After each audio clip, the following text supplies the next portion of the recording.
Hey buddy, watch this. Hello, RegisKillbin is the name, and Hearthstone is the game, and this is my latest deck experiment in which I take a fun or interesting deck idea, experiment with it live on the spot by building a fresh deck and then taking it out onto the ranked ladder to see how it performs. And this time around I have a token Paladin deck, which is something we've seen very successfully in wild format in Journey to a Grow, but I haven't seen a ton of successful standard format token Paladin lists, and that's exactly what I'm going to attempt to build right now. So let's go ahead and jump into this deck creation process as it was recorded live on my Twitch stream. And this time around, I'm basically going to be trying to adapt a deck which is, I guess, found a lot of success in Wild, which is token Paladin. Things like Muster for Battle from the old days. Summon a lot of dudes, as I call them, or Silverhand Recruits, and you can then buff those dudes and synergize with those dudes to build a pretty powerful deck. Now, I honestly don't even know what token Wild Paladin deck lists look like. I've just stayed away from Wild throughout this entire expansion so far. Standard guy mostly right now. So I'm not even going to really be able to utilize that information to guide this deck creation process, but I do know that there are still some Silverhand Recruit synergy cards, basically. Like this one, for instance, is really the defining one, the only one in standard, I guess. That is the light fused Stegodon from Journey to and Grow, which allows you to adapt your Silverhand Recruits. And of course, adaptations can be fairly strong. You can get things like Poisonous to clear boards if you need it. You can get health to get out of range of Maelstrom portals or whatever, right? You can just do things with Light Fused Stegodon if you have a lot of guys on the board, a lot of dudes on the board. So I think you can build a pretty aggressive deck that utilizes buffs and buff synergy cards with Silverhand Recruits and just strong Paladin cards to build a pretty interesting deck. So that's exactly what we're going to try to do to see if we can make it work. So clearly, Light Fused Stegodon is going to be first in the list. From there, I have almost zero idea what's going to be next, which is always fun for a deck experiment, right? Like, oops, that's a typo, obviously. That's kind of how it should be. We're trying to figure this out on the go. But you can see here there are three more kind of Silverhand Recruit generating cards, which I think we'll need if we do want to use the Light Fused Stegodon. This might be a little too obvious as far as, you know, just summon all these things. But we'll see. I mean, I think they fit. Lost in the Jungle almost for sure, because it's quicker. Stand Against Darkness makes me a little bit nervous. It's a big commitment for things that die really easily to AoE. So we may end up cutting this. Vine Cleaver is less of a commitment, right? Because you're getting the weapon. The Silverhand Recruits feel sort of like a bonus. Lost in the Jungle is so cheap that you don't feel like you've wasted a lot if your opponent answers it. I mean, our hero power also, of course, is going to be generating these dudes. So we don't have to have necessarily all of these cards all of the time, I think. But really from here, I have almost zero idea where to go. I think equality makes a lot of sense, because if you have a lot of dudes, then you have a lot of 1 health minions. Equality doesn't punish you, but it enables you to trade into your opponent's board. That said, I don't know how much of a control versus mid-range versus aggressive deck we're going to be. With the card like Vine Cleaver and Standing Against Darkness, these don't feel like aggro cards to me. These feel more like mid-range cards to me. So I think maybe this is more of a mid-range deck than an aggro deck. And I think a card like Steward of Darkshire makes a lot of sense in this list. It's a good mid-range card too. But of course, just giving all of our dudes Divine Shield is pretty cool. I think Consecration makes sense in all mid-range Paladin decks. I think Blessing of Kings makes sense just because it's a good buff card. I think I like True Silvers just because it's a great mid-range weapon. Sunkeeper is a definite card on this list to be able to buff our dudes. I think it's going to go a long way. I think Spike Red Steed is good for mid-range decks too. I think you have to throw in a Tyrion if you're running a mid-range Paladin. So far, all of these choices have felt kind of obvious, although not particularly surprising or smart or unique, which is a little worrying.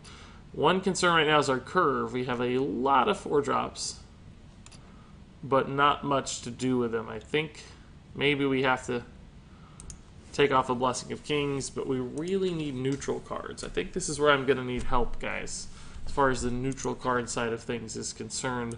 What minions synergize here with summoning a lot of 1/1s? Having trouble thinking. I mean, cards like Direwolf Alpha make sense because they buff the attack value of your tokens, and it's, you know, an early curved minion. Things like Knife Juggler make sense too. I'm not saying those cards are going to for sure be in the list, just that I'm identifying them and they make sense. I mean, Acolyte of Pain is a Paladin card a lot of the time, but that's usually in more control environments, although I do think we need some card draw. We have a fairly low to mid-curve deck, so we might need a little bit of card draw. Other 1 health stuff could make sense too because of our Steward of Darkshire. I don't know how much we want to rely on that. Cards like Shattered Sun Cleric are the old school ways. Oh, we have to run Stonehill Defenders in Paladin. It's just too good of a card. Like, you can't not run Stonehill Defender in Paladin these days. It's just insane. Defender of Argus is a card that kind of makes sense here, but it's a 4-drop, and we have a lot of those. Ooh, a Cult Master could be cool. Maybe we could cut like this, run a Cult Master. Let's actually check in with chat and see what you guys have to say. I've been focusing a little more on the deck process than chat, so forgive me, but I do like to kind of hone in there, put my thoughts out, and then let you guys react to them. Albuson's got to head out. See you, man. Hey, Regis, I tried growing a beard like yours, but I had to shave it off because it made me itch. While I had it, though, my pack openings were insane. Every pack purchase had at least 2 legendaries and several epics. Even when I only bought 5 packs, it had 1 legendary and 3 epics. That's a good story. That makes sense to me. The beards provide you with the pack power. Joke T23 says, hey Regis, I didn't get the stream notification. What's going on? This is Destiny Lord, by the way. Changed the name. Hey Destiny Lord, welcome back. I don't know how the notification stuff works. Some people complain about that all the time, but I think if you check the follow button, it might give you some tools. Clixarino says, can you say hi to my dad? I know that he's watching the stream right now. Sure. Hey, Clixarino, Paparino.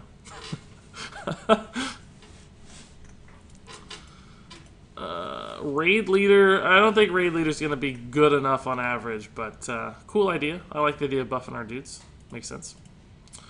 Onyxia. Yeah, it's cool. Top-end card, but I think it's going to be too expensive for this list. Like, we already have some 7-8 type stuff. I think a 9-drop might put us a little too risky as far as not getting the early and mid-game we need. Hey, tomorrow for sure. How's it going?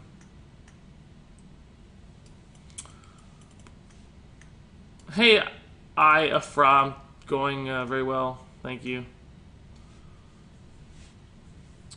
Got some good suggestions for 1 health minions here. Patches and Bloodsail Corsair are always probably reasonable suggestions for just about any deck. Just because it's good weapon removal, and Patches it just gets you out there so quick. So I like both those ideas. Not sure I'm going to commit to them, but they both do make a lot of sense. I don't know if we want to go more token-oriented or more... Like, as far as curve is concerned, 3-drops and 5-drops make a lot of sense. This could be a deck that just runs like Frostful Forlord, right? Like Sea Giants actually could work in this deck. Nesting Rock. Those kinds of cards that work really well with multiple minions. Like, you know, does the Sea Giant make sense here, guys? Like, are we going to be trading in dudes too often, though? I think we might just be trading in dudes too often for Sea Giant to work. I think I like the idea of more dudes, not dude synergy stuff. Because right now, like, we don't have a great anti-aggro presence. I think we need more ways to stop aggression. You know, Eggnapper's not the worst idea, just because of Steward and Knife Juggler and stuff, but it's just late game we don't have a lot of ways to work with it. Imp Master's kind of intriguing too, because it just trades into so much. Oh, honestly, Firefly is, although not a one health minion, just so good that it could work in this deck. It's great with Direwolf, it's great with Knife Juggler. It's fine with Cult Masters. But I do like Patches and the other dudes a lot too.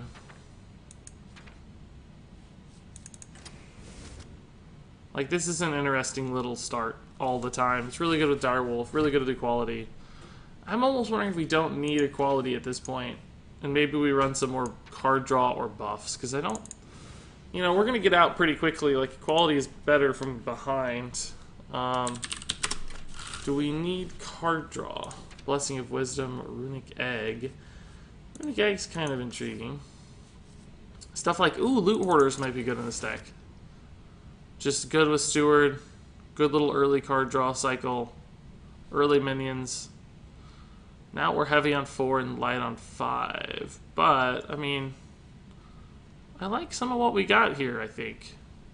It feels a little bit like disparate, kind of like a lot of different pieces that don't necessarily all go together, but still things that live in the same sort of realm or world. And cards that are trying to accomplish the same kinds of things. So, you know, not, in other words, not every card synergizes with every other card, but there are little clumps of cards in this deck that work together, and the overall game plan kind of fits together, right? Like, just play a bunch of dudes. After they kill those, reload with a bunch more dudes, eventually land really big Stegadon plays or Sunkeeper plays, and then if they just keep answering, you eventually can win the game with like Vinecleaver and Tyrion. But there's a good chance they'll just run out of ways to answer. And you could probably even go toe-to-toe with, you know, really control-y style decks with Stonehills and Tyrions and stuff. And just eventually overwhelm your opponent with your own hero power too, because that just continues to pump out guys as well. So, kind of like where we're at. I'm going to check in with chat one more time, but I don't hate the list as it stands. Hobgoblin or Quartermaster, maybe. Yeah, that would indeed be perfect for the wild version of this deck, I think. They'd both be great. But we're, like I said, we're going to try to make this work in Standard.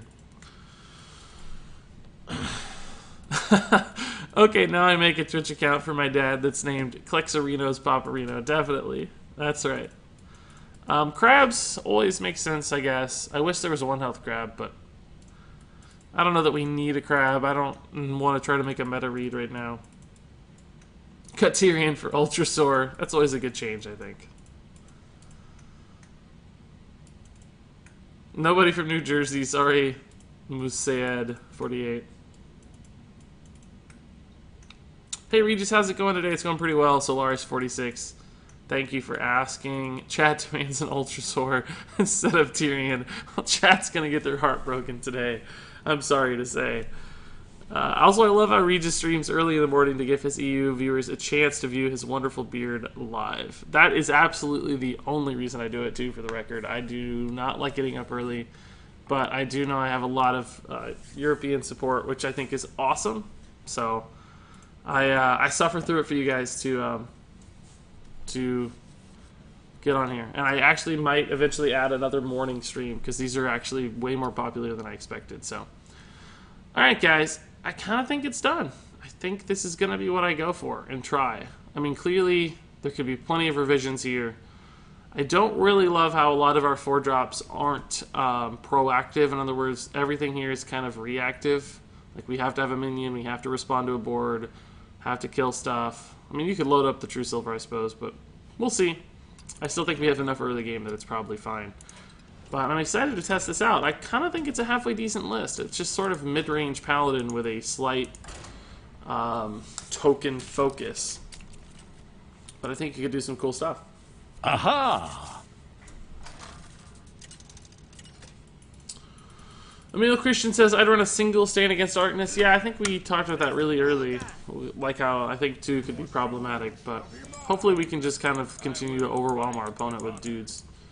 You know, elicit the early Maelstrom Portal and then get another one for maybe the first Stand Against Darkness and then finally get one to stick kind of thing. Just to give us some... Oh, God, this opening hand is... it's beautiful. Could try to get greedy, but I think we have to just go ahead and start. I don't know, of course, what Warlock's about. You don't see Warlock on the ladder, so who knows what I'm playing. It looks like just Zoo. It's probably going to be kind of disastrously good against us. I mean, for instance, this Voidwalker shuts down 2 cards by itself, which is very problematic. We could maybe protect the patches here with the Stonehill, but we'll see.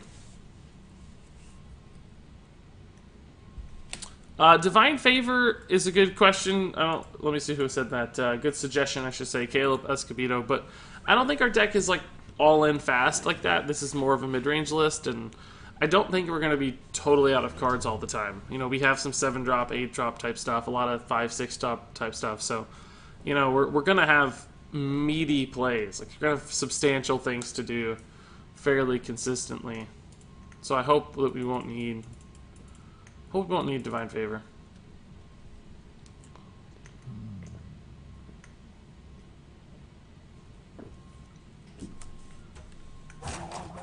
You're not going to find a lot of New Jersey folks on the early morning stream, Musea, just because it's super early in the morning for New Jersey people. I mean, there's a halfway decent chance this steward actually survives.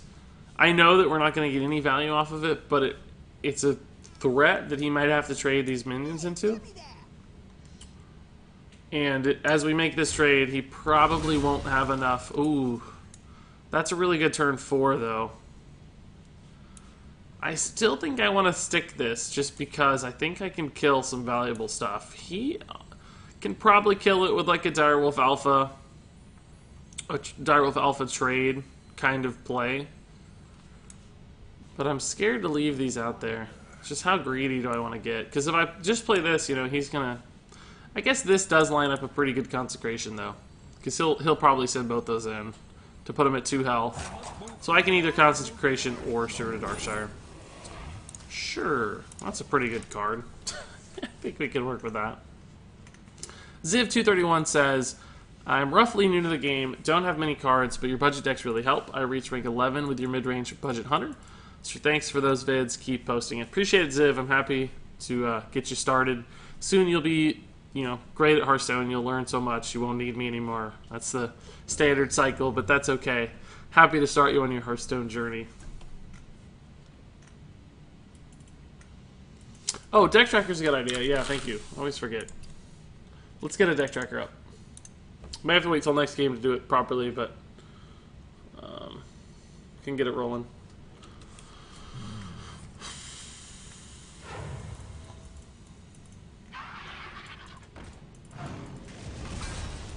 Do you upload the Decksperiment on YouTube? Yeah, I will. Oh, boy. What? That's big. I think I gotta kill that, honestly. I don't think I can leave that around too long. A fairly efficient way to kill it. It sucks that I take 8 damage, but... that's not the right deck. Oh, you guys can't see that yet, but... the deck tracker pulled up a deck that is absolutely not the right deck. Let's get the deck tracker running here.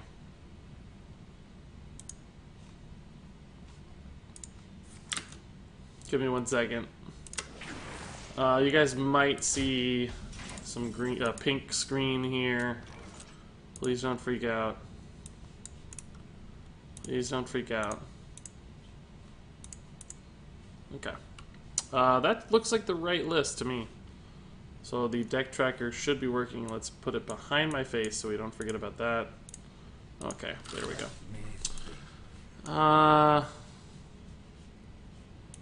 Yeah, I guess this is fairly good. I don't like leaving this alive, though, is the thing. And I'm not actually that intimidated by these. Part of me just wants to trade here and play the Steward into the Lost in the Jungle. I think he'll send 3 of those into the Steward. But I'll get, you know, 2 Argent Squires, basically. And I can follow up the Argent Squires with the Sunkeeper. So I know we kind of lose, like, the super combo potential here. But I think we bait ourselves into a pretty good play, nonetheless.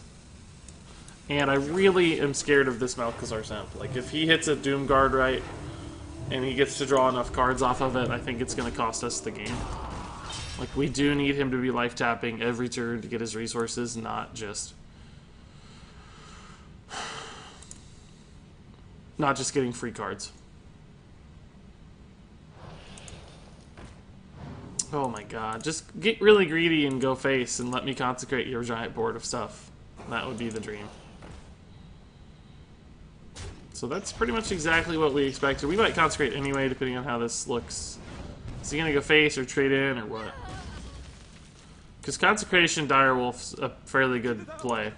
Just got better. I think we'll go ahead and trade Consecration Direwolf. I know that there is a chance he plays more junk, but this is a pretty good play nonetheless. And this combo is insane against Zoo. In fact, we actually have too many minions. We need to trade some first, but thanks, Green Returns. Insert freak out here. You guys got it. You guys are my bros. Since when do you stream at this time, you wild man you? I'm glad I caught the notification.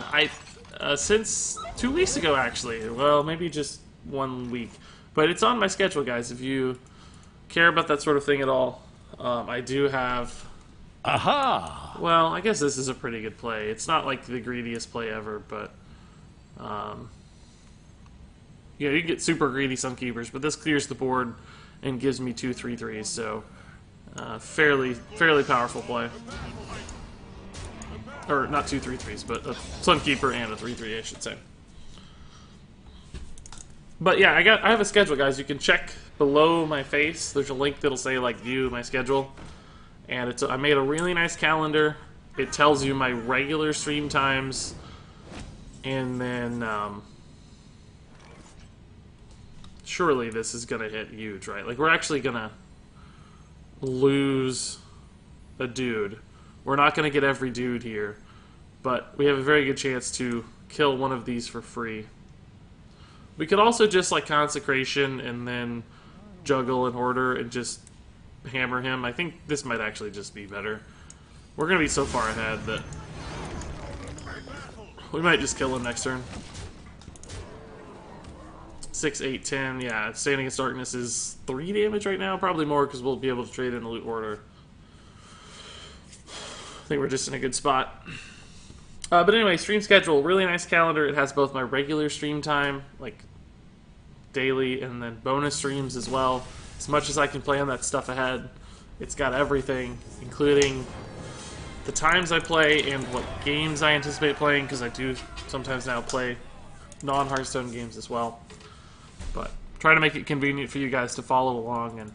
And there's even in the schedule, in the calendar, you'll see a converter for time zones. So everything's in my default time zone, but I link you to a converter so you can easily find what time zone that is for you, so on and so forth. That's a good game, guys. It's a really good game, wasn't it? Like, that felt good. I think we keep juggles. We might get greedy here and, like, juggle into Bloodsail Corsair, but that game felt really good. Games don't feel much better than that. I mean, we beat Zoo. Who knows if that's an accomplishment or not. Maybe not. Theory Zog says, I would still add a tad bit more card draw, maybe a second Cult Master. We'll see. I still think our curve is, you know, like, we have some late game cards here, guys. Like, I guess we don't need to get greedy with the juggles. We'll just get the junk out. I don't think we're going to run out of cards. It's possible, don't get me wrong, but we do have double Loot Hoarder. Stonehill creates cards. Cult Master for the occasional really big card draw, and then just a fairly sizable curve to finish things off. Aha! Okay, we can work with this. There's a good chance here that our Bloodsail dies, but we'll play the juggle first, and then it might take the hit from the Fiery Bat, which means that the Bloodsail here could indeed live. So we want the thing to hit face or knife juggles. Perfect. I think this should, you know, be difficult for a hunter.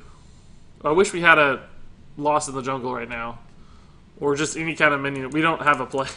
Like, we're gonna hero power. Still think it's right to play the... Oh God, no! I wish it had died. Oh, that's a big play. Ugh, this hand too is garbage. That needs to hit the minion. Cool. Still gonna ignore it for now. He'll trade in, and then we can trade back. Maybe we have to adapt it. That's not the best adapt, granted, but we may not have a choice. Depends on what we draw. If it's the only playable card we have, aha, we might have to just go for it. Zog also says, by the way, I really adore your videos. You're, in my opinion, by far the best Hearthstone streamer. and content creator on the web. I appreciate it, dude. Thank you so much. I hope I'm saying your name right, by the way. I'm not sure that I am. God, I guess I have to just hero power here, since he cleared my board, and I don't even have a dude. Although, man, I mean, I think we have to play this as a 3-4. Houndmaster beats it pretty bad, but at least that lines up to Stand Against Darkness to trade into it eventually. And, you know, like, clearly there's a great combo happening here. Like, if we can hit that, it's insane, but we don't know that that's going to happen. Plus, we already have a really good 5 into 6 into 6. So I think I'm just going to play this for tempo, basically. I'm just really worried about falling behind to Hunter, who's really good at capitalizing on boards already. Aha! So we're going to have to just do it and see. Might be a mistake, who knows? But this is the first time this deck has ever been played, so how could I know what we need to do very effectively? There's the Houndmaster we were worried about. Let's see if he just trades or goes face here. I think I'm happy that he's trading. As long as we dodge this other Unleash the Hounds, right? As long as we dodge and Unleash the Hounds, I think we'll be good to go. We could have Consecration, but it doesn't really do much, right? Like, he won't want to make these trades, so there's a chance that a Consecration next turn actually lines up even better. Second Unleash the Hounds clearly destroys us. Looks like the Consecration thing is going to line up pretty nicely. You know he's going to go face for 9. He's never going to make that trade. So we'll get to clear the board and play another dude. But our health total is a very real concern right now. Stoneill's good, because that'll give us taunts to stabilize some. These Consecrations have been clutch today. I bet he's feeling a little iffy about that Unleash the Hounds now. Like, I bet he's feeling iffy. I think we'll just Spike Ridge one of these guys next turn, unless we can find like a Sunkeeper lethal or something soon, or, you know, like a 2-turn lethal setup. If he just high mains here, I think we're good, unless he runs exactly silences. That's scary that he's going to get to do 5 right away, just because he's putting us in range already, but at least we'll be able to shut out the second half, it looks like.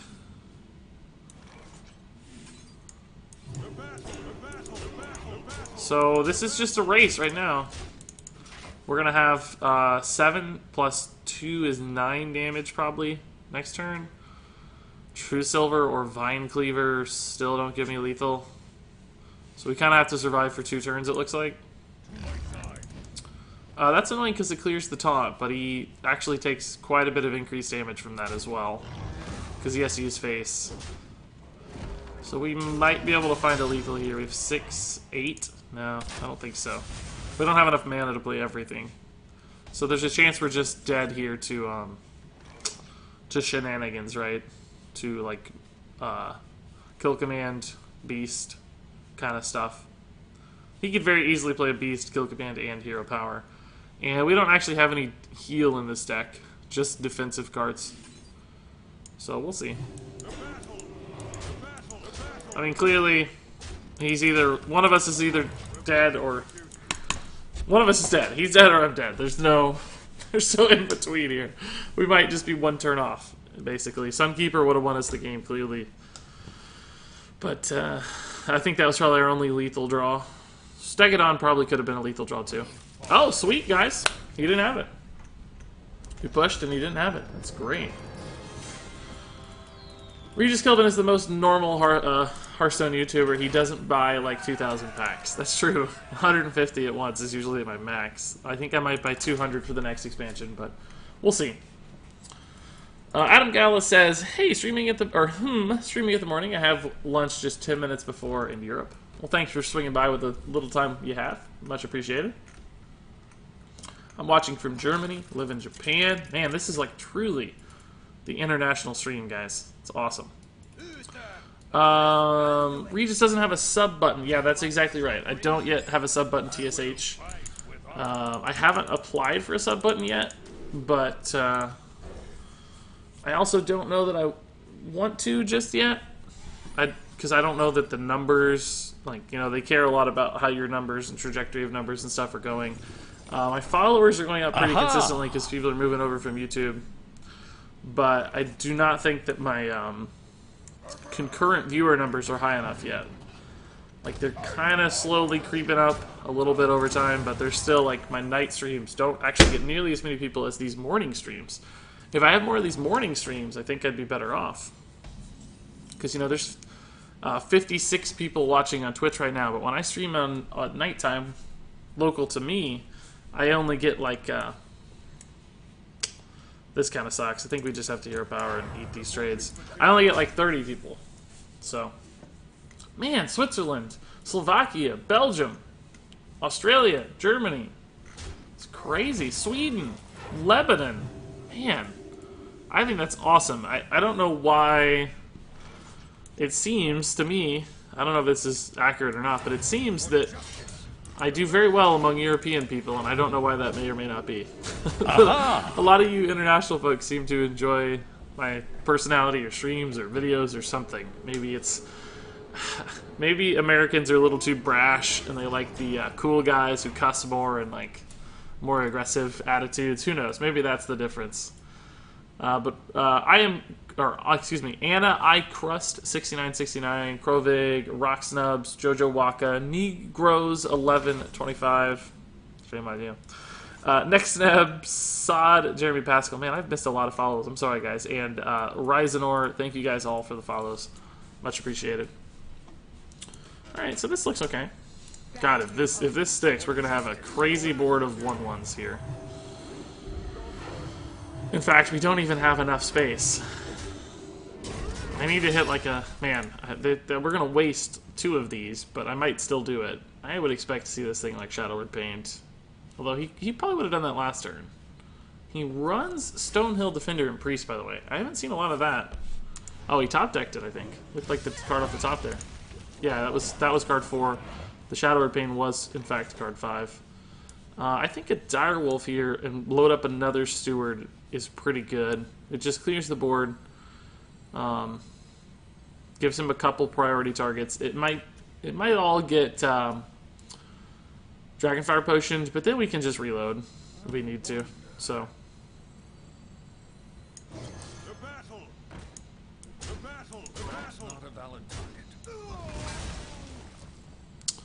Do we want to play this or not? It's good against Holy Nova, bad against Dragonfire Potion. Like, we could just play another dude here and go, like, the Spike Ridge route and save this as sort of a backup plan.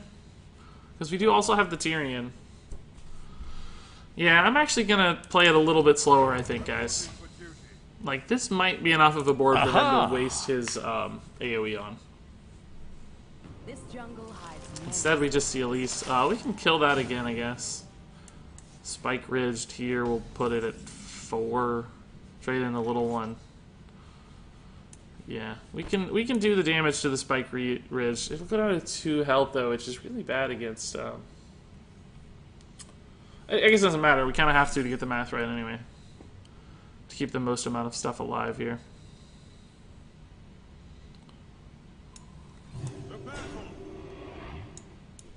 He didn't show Holy Nova last turn. Or board clear last turn. Regis, any advice for a good cheap shaman deck? If you Google RegisKillbin budget elemental shaman, I think you'll find a pretty good one. I made it. It'll be fine for you. I think it should do what you're looking for. Aha! That's a 7 mana play here. Yeah, I think we'll probably just continue to kill that and Aha! go face a little bit. The battle! The battle!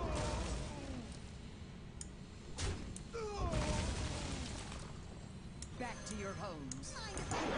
He still hasn't shown an AoE, so I'm just continuing to go wide here. At least one thing will probably live if he does AoE. And this at 4 health is intriguing against Shadowward Pain, so he might have some trouble painting. Like, he might have to pain one of these if he wants to. It's an interesting little setup here. This is a good trade for us. Tyrion is a good minion. Get it down before shenanigans with, like, mind control and stuff. Your beard is the reason I watch your stream. Hey, no hard feelings. That's the reason I'd watch, too. You're gonna reach a legend, says Ollie. I don't know about this month. Last time I did was in March. God, that's been a while ago, actually, now. Seems like it was more recently, but...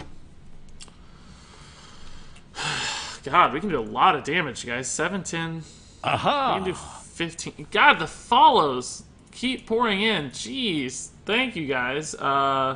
It's just like a follow spam. Yokas, Hallam, Bush killed Bush, Sing Squash, and Carlos, guys. Thank you for the follows.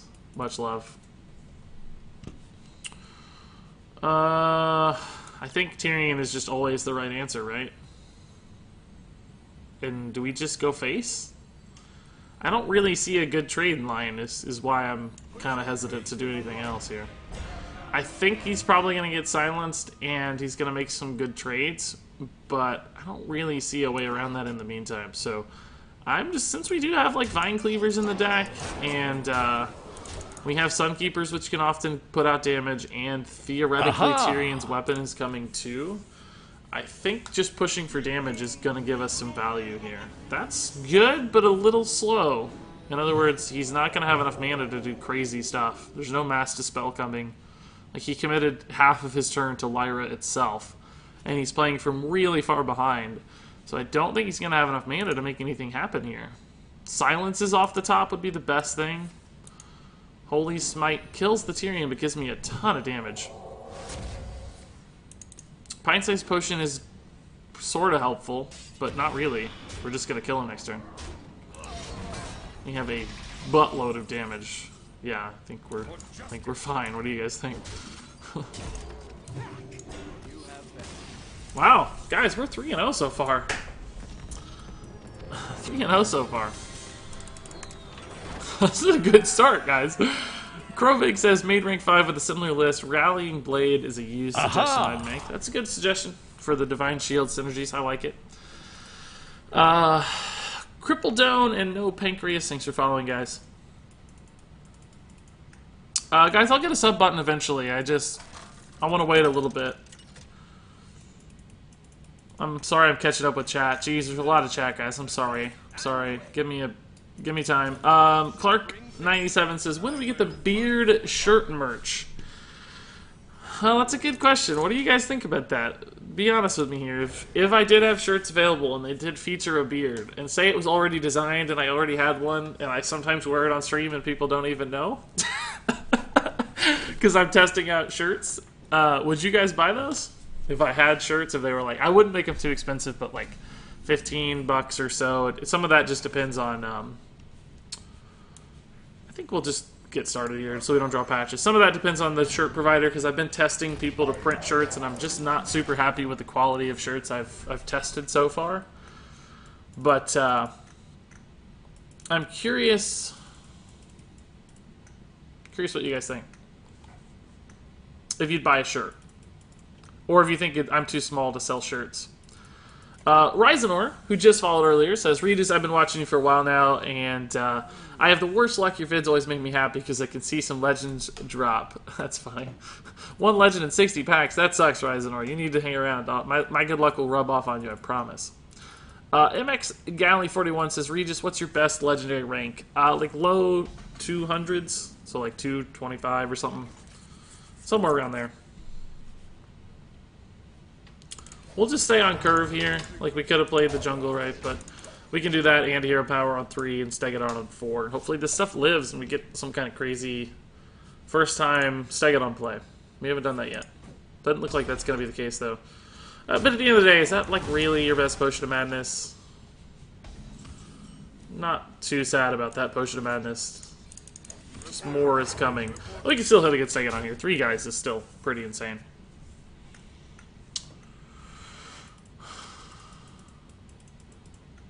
All these follows makes me think you're using the Archmage.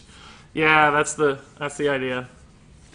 It's like it's going off so fast. It's just like Archmage Antonitis, but he goes off with some kind of crazy combo, right? Much like you suggested with the Mage Quest. Do you watch Game of Thrones? No. Oh my God, really? What is that? Again? Like, it's like he knows our deal. It's like, do you really know our deal already, man? I think we gotta wait on this now. I don't think it's that good anymore. This is really intimidating, but we can just blessing the Silverhand Recruit here. It could get silenced, but we have a lot of silenced targets.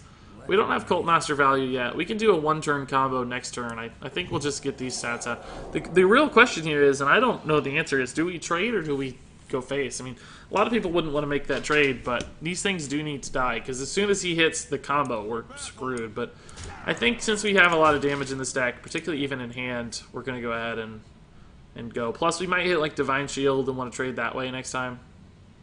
But he looks like he has the Purify. The question is, does he have a way to get it high enough to, or just Silence? That's fine too. Can he get it high enough though to kill our Silverhand Recruit here?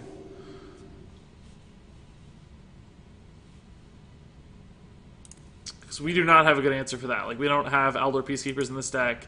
We have some taunts we can sort of just stall it out with, which is nice. But oh, actually, Sunkeeper's a great answer to that. But we don't have him, so nor do we have the mana for him.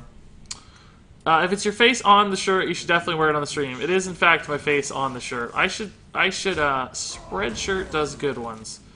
I don't know if I looked at Spreadshirt yet. I actually think I do have that one bookmarked.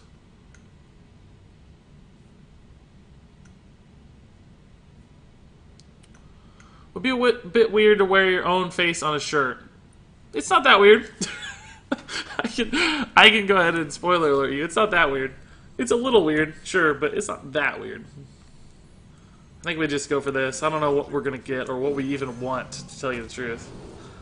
Man, Wind Fury is intriguing, but Poisonous is also really good. Wind Fury is intriguing because I could put him to 10 right now, and we have like a ton of damage. But Poisonous is good because I think I need to kill that thing. The problem is if I do, this gets to trade back and kill my 5/5. But I think that's still the right play. Like, he's kind of low on cards. We have a Vine Cleaver. We have card draw. I think we're better off just making sure we don't die right now. Because, you know, he could kill me right now with combo with that card. So hopefully we can dodge like a Holy Nova here that clears the board. Because these are so valuable at this point. Like, I wish we'd been able to run a 1/1 in, but we just played these, of course, so.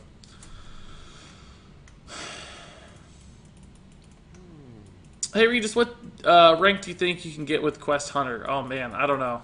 Not very high. I think it'd be tough.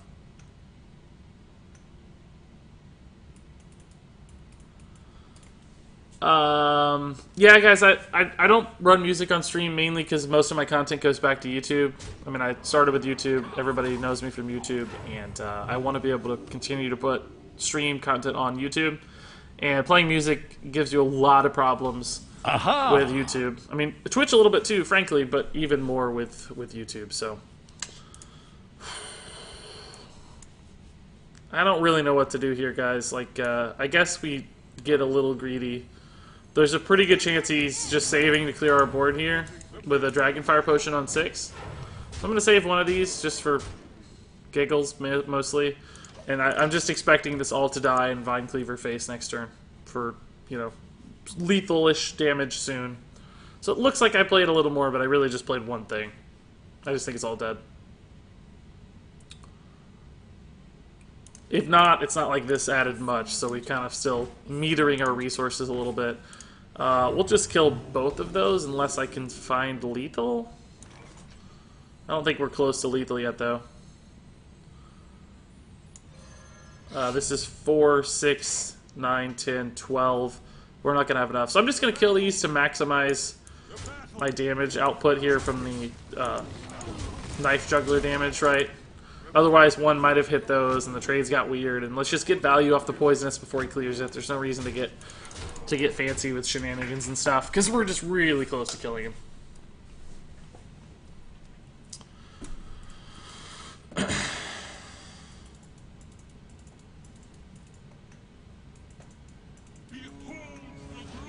Oh, I'm way behind on chat still. You guys called the poison.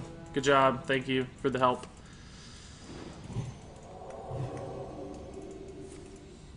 Lyra again might just be too slow. Yep, man, guys, did we make a good deck? Did I actually make a good deck on a Decksperiment? Is this the first time ever? Not the first time ever, but it's really working so far. This is going well. I think we're 4-0, aren't we? Would you rather be 4 feet or 7 feet? Well, obviously 7 feet. I mean, geez. I'm already like 6'3". It's tall enough. It's nice.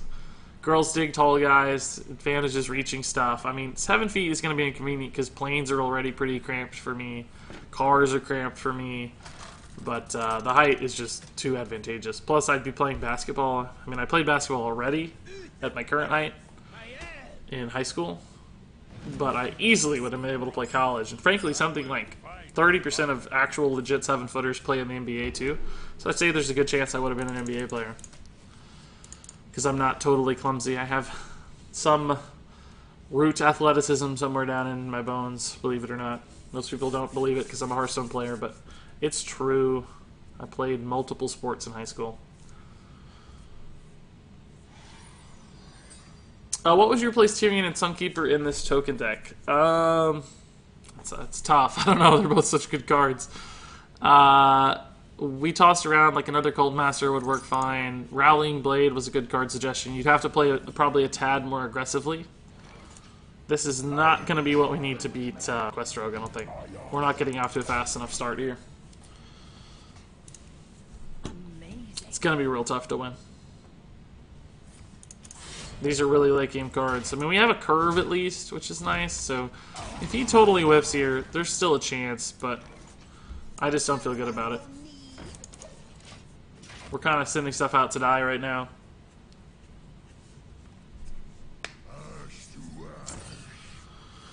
Would you rather kill yourself or watch all Little Pony episodes? My Little Pony, no question. I'm too awesome of a person. Like, the world would be a worse place without me. Oh boy, Tyrion's pretty good. Still though, I mean, we're just not getting off to fast enough starts here. Like, I hope we hit a Stegodon or something this turn. Maybe Lost in the Jungle Stegodon it.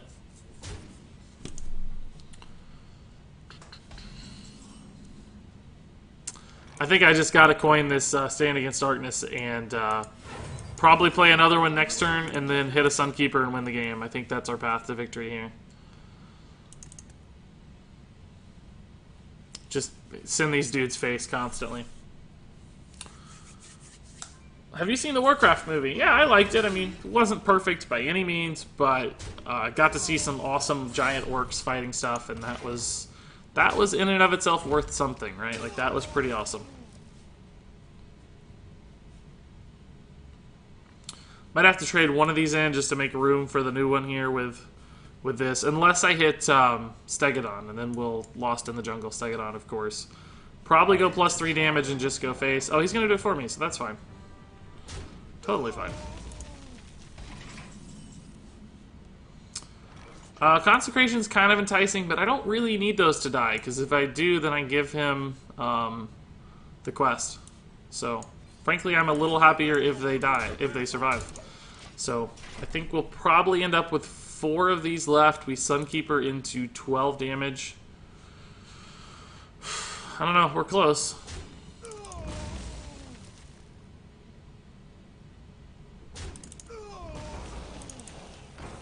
He might already be able to get quest, I don't know, it's certainly possible. But, you know, if we do that, we definitely give it to him, so. Those really are not the best Shadow Step targets, because he doesn't get any other cards or anything out of it. I just hope he can't activate quest right now. Because then I'll have a really iffy question whether I should kill his minions after I Sunkeeper, or does that even work? I don't even know. Oh, goodness gracious crap. I think I have to kill... Oh, man! Like... This is a debate now.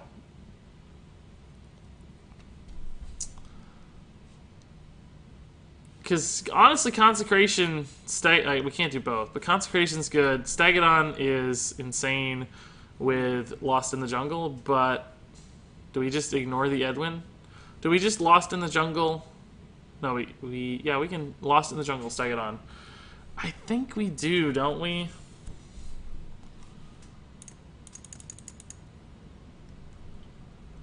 Because these could go to 16 damage. I think I have to Stegodon, because I don't think he can kill all this stuff. We can Sunkeeper afterwards. This kind of sucks, honestly. I'm just going for damage, guys. I don't know if I can attack fast enough. Oh my god.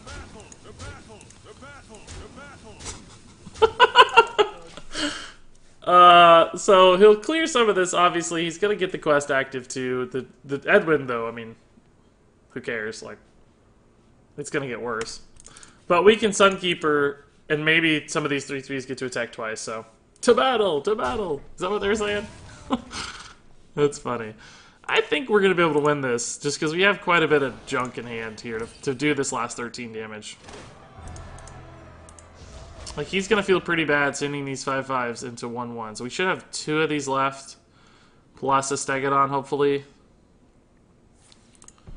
Prep quest is scary, because that gives him a lot more mana to work with. Like, chargers and stuff here could get really bad. I just hope we have enough dudes left to kill him, basically. But if he plays chargers and clears my board, I think I'm in trouble. I don't see how we win from there. So we're gonna have 9 damage after Sunkeeper. Never mind, even less than that. Oh god, this is bad, guys.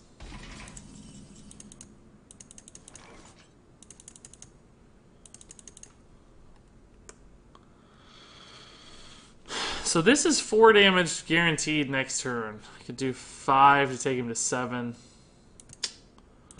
I don't see how we do it.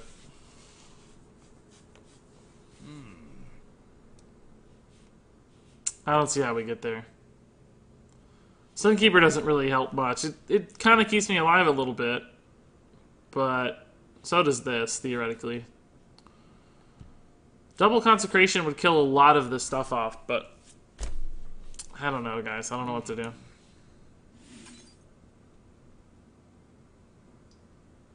How much health does this go to? Exactly 10. That's not very helpful. 7 actually here is just as helpful. Maybe we just put it here, but then we lose the instant damage, which I don't think is good. I think I have to do that damage and hope. I don't see how I win. See ya, Tingus the Friendly Fish. Thanks for stopping by. Yeah, I should have attacked with the Edwin first to bring it back to 5/5, I think. I think we're dead, but I think that was the best play with what we had available. Regis, you think Budget Hunter can get me to high rank? Yeah, I can get you pretty high. Use your face, dude. If he uses his face and doesn't clear my minion, we have lethal. That's actually not bad either, though, because we can kind of just double consecrate to clear the board right now.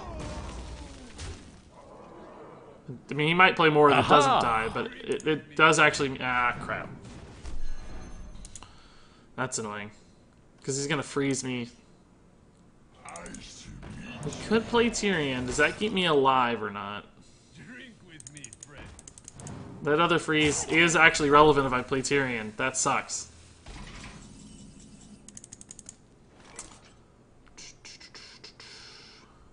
So if I play Tyrion, he theoretically has to use 3 of these to get through Tyrion. That leaves him with 10 damage, 11 damage, puts me to 14.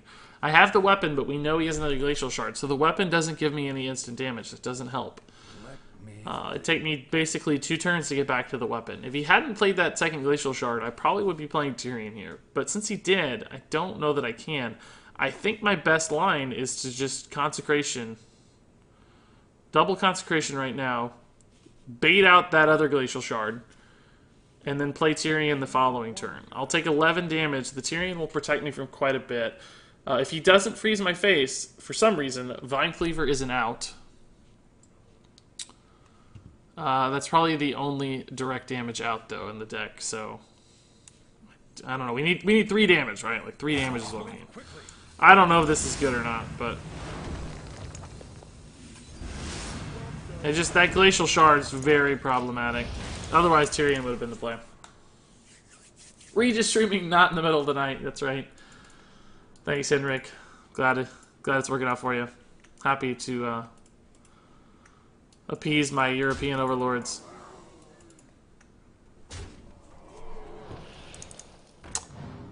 Let's hope for some reason he decides not to freeze my face. No, never lucky.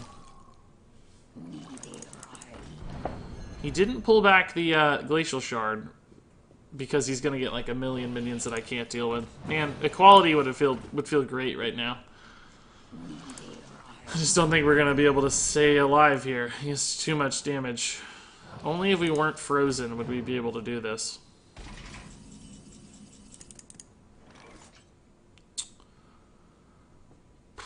I don't see it, guys. I don't see an out here. Tyrion, we're just dead. He has enough left, right? If we Tyrion, he 5/5/5. He has 21 left. Yeah, that's not enough. Let me think.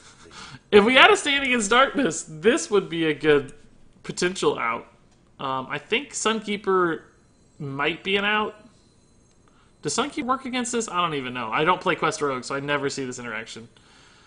And I think I'd actually Stonehill afterwards. Because I think I'd rather this have 4 health, just because if everything else has 3, then 4 theoretically denies some additional damage. I still don't think this is enough, though, because it's 21. It might be. I don't even know if this works. Does it work, guys? I don't even know. It does work. Okay, cool.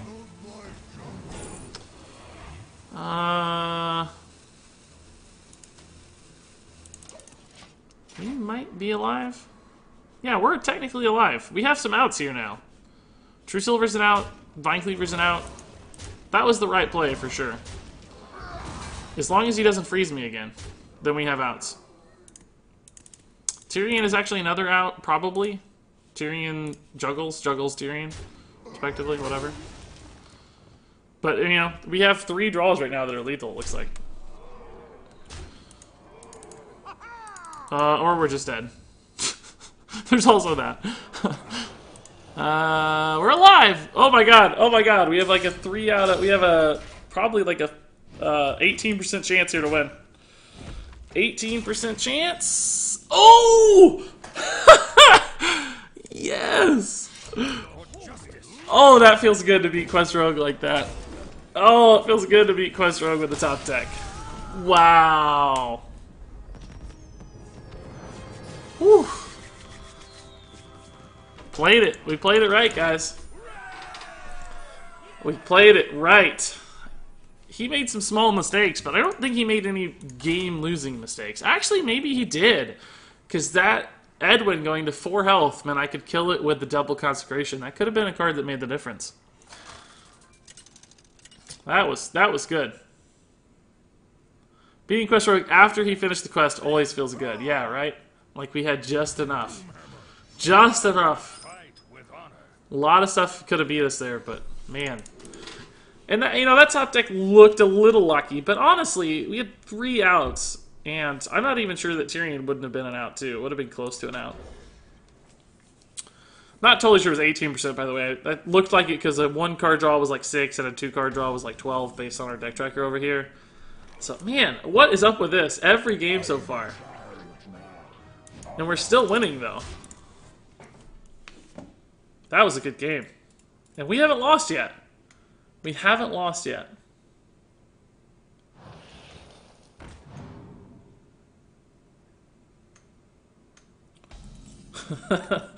Ollie says WTF. Lou says esports. Yep. But we did put ourselves in that position to win, right? Like, that's always something, too. That sucks. That's such a perfect answer for this. Like, the 2 damage, cool, I guess. But we don't get to do much against the Firefly here. This is an awkward hand, too. Really awkward.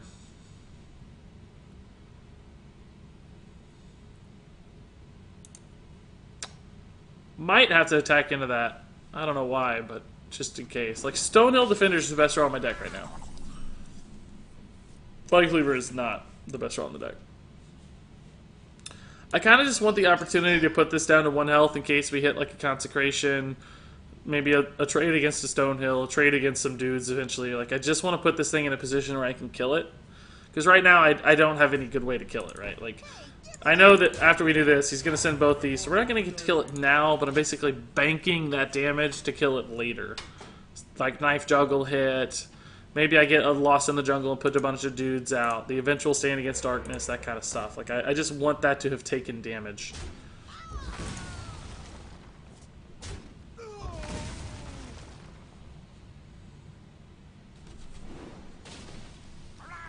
Okay. A lot of value generation right now, but not a ton of tempo, so we have some time to catch up here. Man, this is an awkward mana. Like, part of me just wants to do this again, right? It's all out of order, granted, but it trades so well into the board. I guess getting 3 of these out's not bad either. We might bait the Maelstrom Portal, and then we can play Stand Against Darkness next turn. Maelstrom Portal, clearly a destructive card against our deck. This is going to be a tough game to win. I mean, Devolve, Evolve stuff is not as good. Pretty good against, like, Tyrion, but not that great against Silverhand Recruits because they just turn into Wisps. So it's like, oh, okay, cool.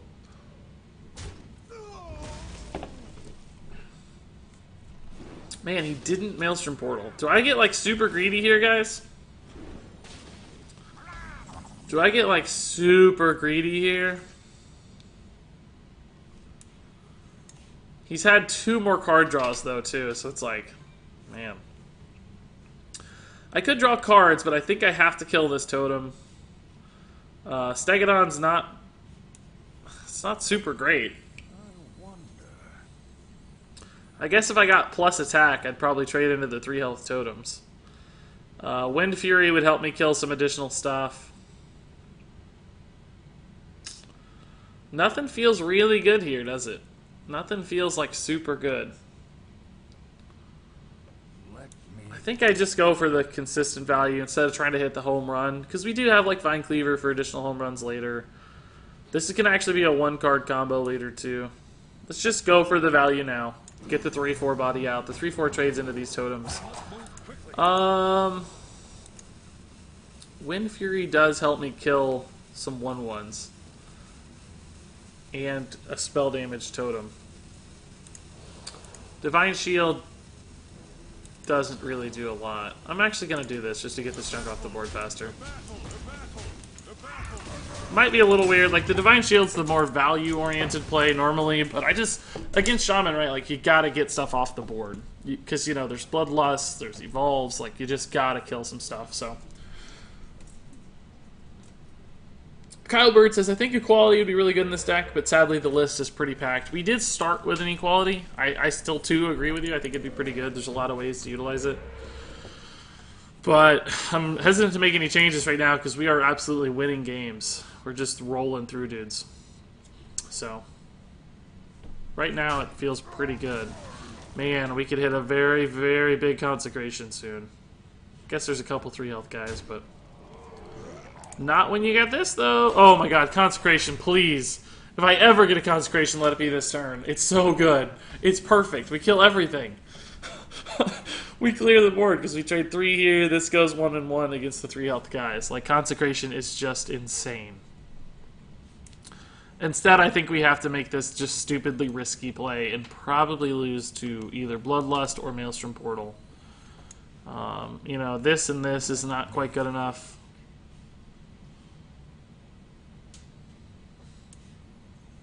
I think we probably just lose here. But we have to try. There's a chance it, you know. There's a chance. I think we're 90% dead, though. He's had so many card draws with this Mana Tide. He's very likely to have Maelstrom Portal, which clearly just blows me out of the game. But there's no alternative. We can't Vine Cleaver. Cult Master gave me 2 cards, but didn't actually deal with the board at all. So Bloodlust is lethal, I'm almost sure. There's 21 damage from... No way. That's still Maelstrom Portal, though. That's still Maelstrom Portal. We're not dead, though, I think, which is a good sign. Not actually sure we were dead. Oh my god, no way is he trading. Is this the best day of my life? He didn't hit the Maelstrom Portal against this. That's crazy. We still don't have a good answer for these things. We need Consecration still. Sunkeeper doesn't help at all at this point. What was high school basketball like? Because I love basketball, but I live in Ireland, where basketball isn't very popular, so we don't play it in high school. Frankly, it wasn't that great. It was a lot of work. Very physically demanding. We weren't a very good team. Like, we were average. But, oh my goodness gracious, it finally came.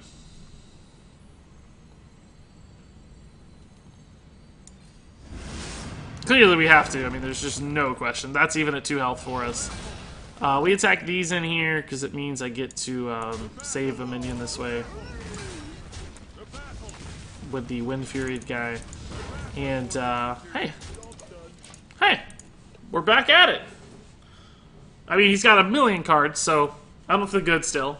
I don't feel good, but we dodged a Maelstrom Portal this long. Anyway, as far as High School Basketball is concerned, a lot of work, and honestly not that much upside. I much more enjoyed high school tennis. I played tennis, and I did Scholar Bowl, which is like, you know, like high school trivia or whatever, Jeopardy or something, which was really fun. That was my favorite, because I was really more... Although playing sports, I always felt like that was a sort of a forced thing, like something you're supposed to do. But the intellectual pursuits, of course, were more fun for me. Yeah, why didn't he kill the Wind Fury guy? You're right, Punikip. I didn't even notice. Maybe he forgot that it was a Wind Fury guy. That's actually fairly believable. Direwolf Stegodon could actually hit some pretty big results, but Vine Cleaver is also fairly consistent. We just take a ton of damage. Next turn, we can actually stand against Darkness and Stegodon.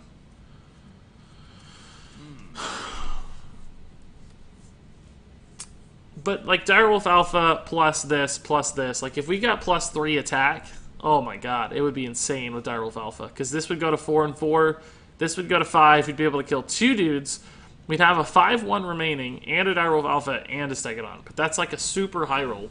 That's not very likely. Poisonous, though, would also be so insane that I think we have to try. Reporting for duty.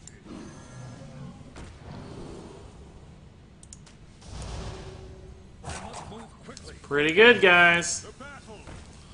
It's pretty good. I know I put these in a little bit of a weird spot, but I guess technically that's a little better. I guess I could have. It didn't really matter. I had to put it over here, I think. I should have put the Stegodon on the far left in hindsight, but we didn't know we were going to get it at the time, so.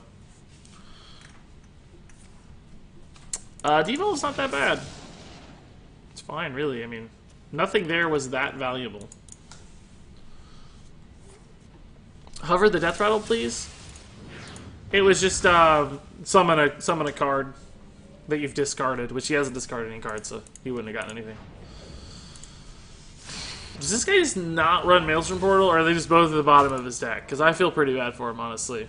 What do we need here? Corsair doesn't do much. Honestly, none of these cards do much. I don't even think I can attack into that Mukla. Like, it's just too much damage accelerating if I do. I think I have to just Vine Cleave face here.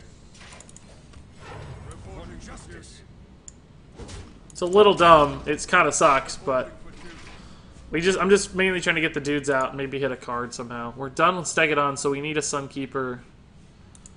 We can hit a good Cult Master.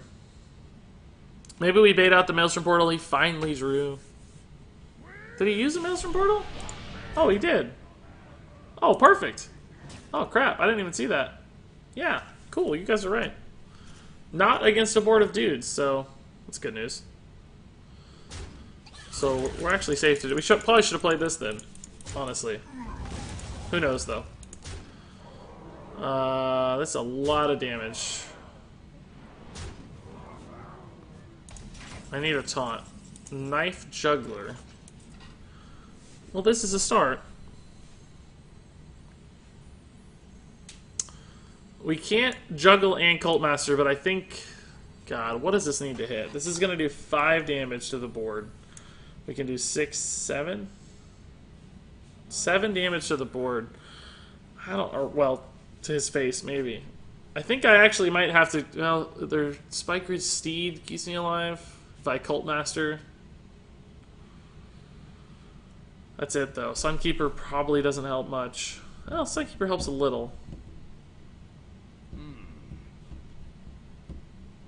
I think I'm just dead, though, even if this hits right. Like, 7 damage is not enough. I think we have to play for an out here.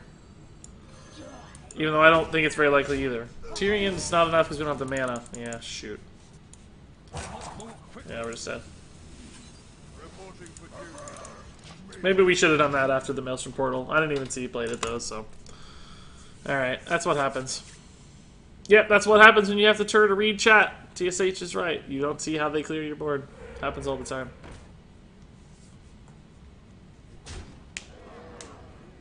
I don't think there would have been more dudes or damage after the weapon, right? Because I think the board would have been full, or very close to.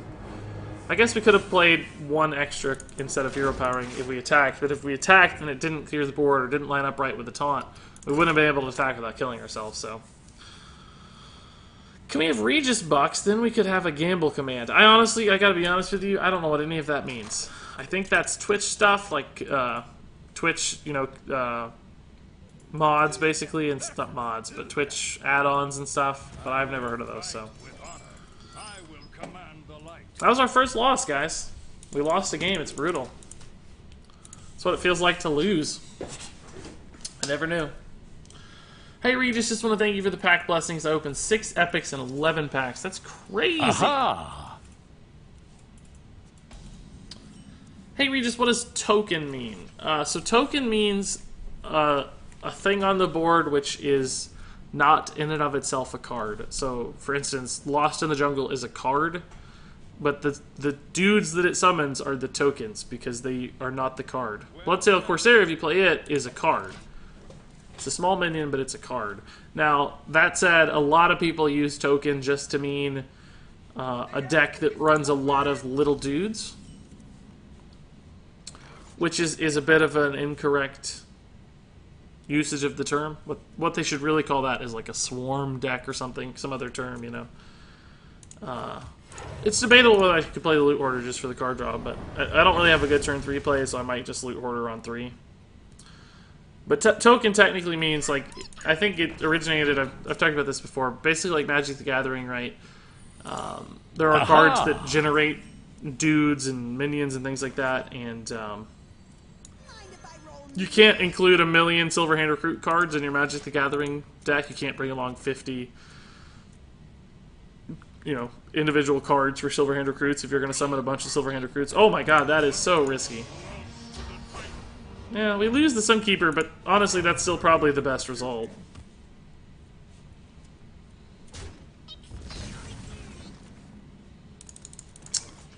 Patches, ironically, allows me to clear that. Not excited about it, but I should probably clear it. This makes it considerably better, though.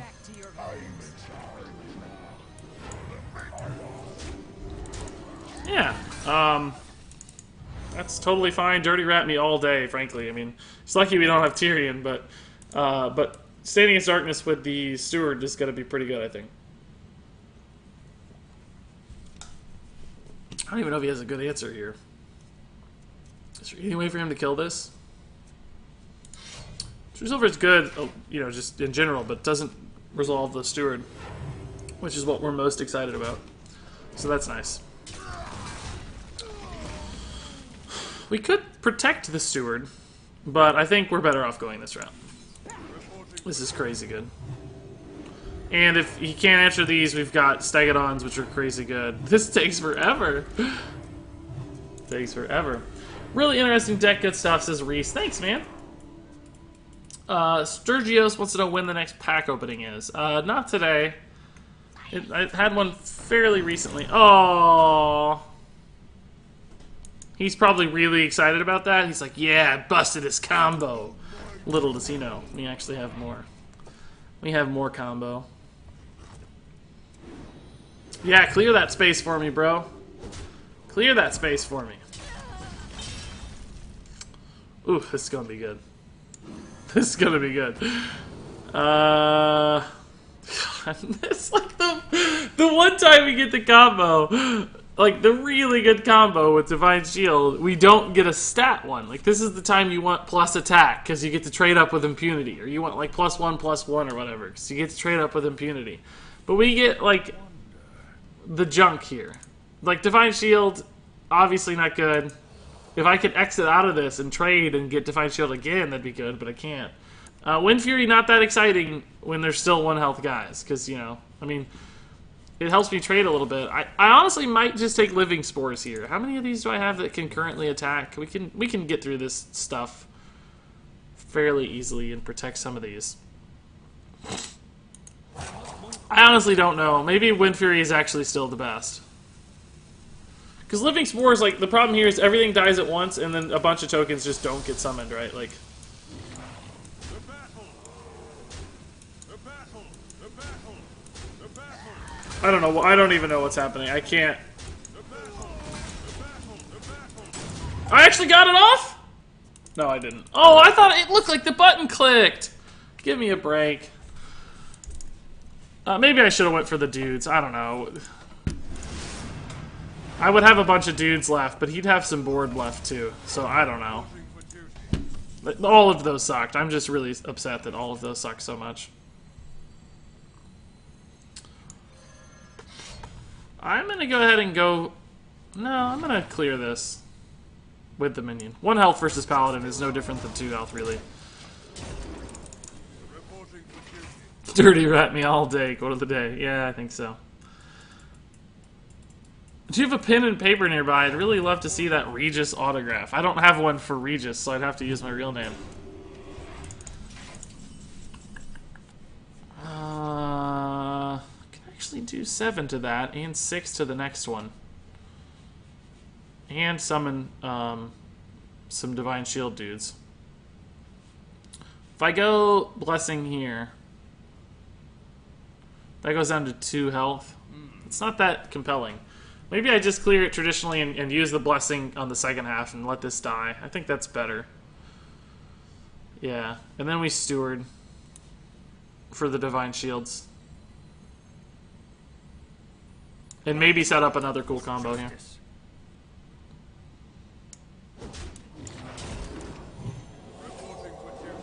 I just think the math here is better against Paladin. Right, because like 3 health is more of a magic number against Paladin than like 2 health. Because 2 health is consecration range. 3 they don't have, I mean, Hammer of Wrath, I guess. True Silver, I guess, but True Silver also works against 2, so. Plus, I think this is actually a higher priority target than this, even if he doesn't know it. We haven't used the coin yet, which sucks. Like, our deck seems like we should be using the coin pretty consistently. Man, jeez. I think we just clear that, right, and go ham.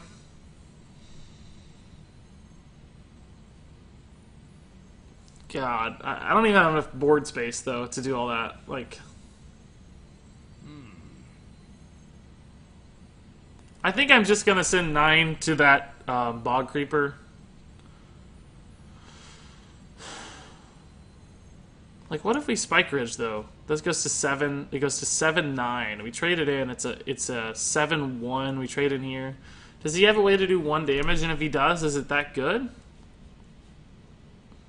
Maybe we put the...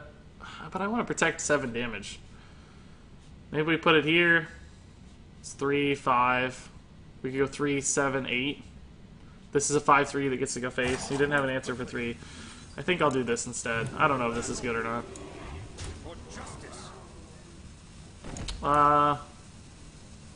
Yeah, we need the damage. And it might clear that minion for me.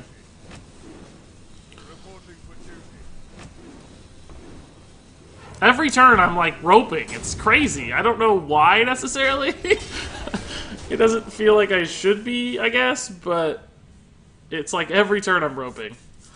If he does do a board clear here, we have a pretty good reload. Because he clearly could run equality, consecration type stuff, pyro equality.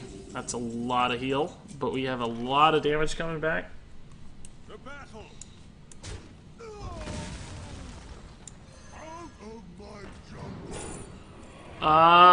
Sogoth's honestly not that good against... Oh, never mind. It's pretty good, I guess. He doesn't even need to know. He's like, screw it. I'm not dealing with this. I don't have it, man. I don't have it. Guys, still rolling. Still winning games.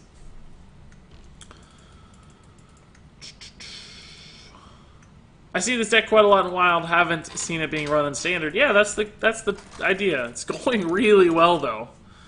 I don't know if it's just, you know, we're on a good run this morning or what, but we are absolutely winning games. Flying up the ladder. I will fight with honor. I suspect we'll hit a wall eventually here, but right now I cannot complain. As good as Stonehill is in general, I think I want, since we have what looks like a fairly aggressive start, I'm going to try to hit some more aggressive stuff. Oh, we didn't get it. It's fine. Combo pieces here, but not combo pieces that go together.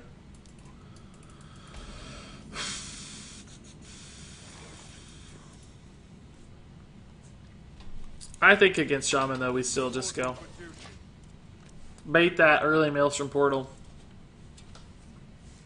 Are you on EU? No. Not on EU. Well, then I'm just going to play on curve here, and hopefully we don't hit the patches. It'd be pretty unlucky. But if we do, it's not the end of the world. I'd just rather get my value out on curve. He took the bait, boys. He took the bait. There's patches? Nope. Yeah, this is fine. This is too risky of dying right now, still. We'll just clear that. Patch is not that valuable for us, so. Hey, what do you think the best deck for climbing in Standard is? Rank 10. Probably some Secret Mage still. Do I want a True Silver or Direwolf into Dude?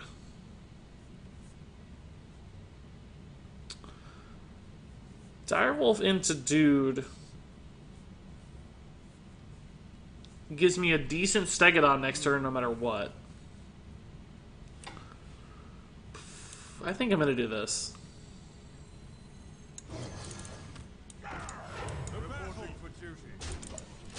Let's see if we can bait another Maelstrom Portal. He might already be thinking about it. If so, like, we have just impunity, I think, with Stand Against Darkness. But we might just steg it on too. Surprised to see this deck doing so well on ladder, but it's in good hands. Thanks, Jerks. Oh, I missed a bit earlier too, shoot. But thanks, Jerks, for the 100 bits, that's awesome.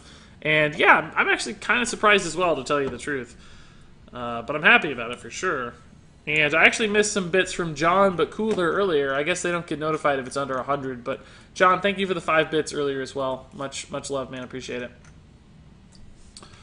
I don't actually know what to do here now. I mean, like, Stegodon is, like, good, but we have a combo loaded up, so I kind of want to just get greedy with it, you know? We could, like, trade. We lose some Silver-Handed Crews, but we're gaining a full board in the process. I mean, we could just Steward and try to hit the Divine Favor later. I think that might actually be better. Not Divine Favor. I mean, hit the Divine Shield later. Back to your homes.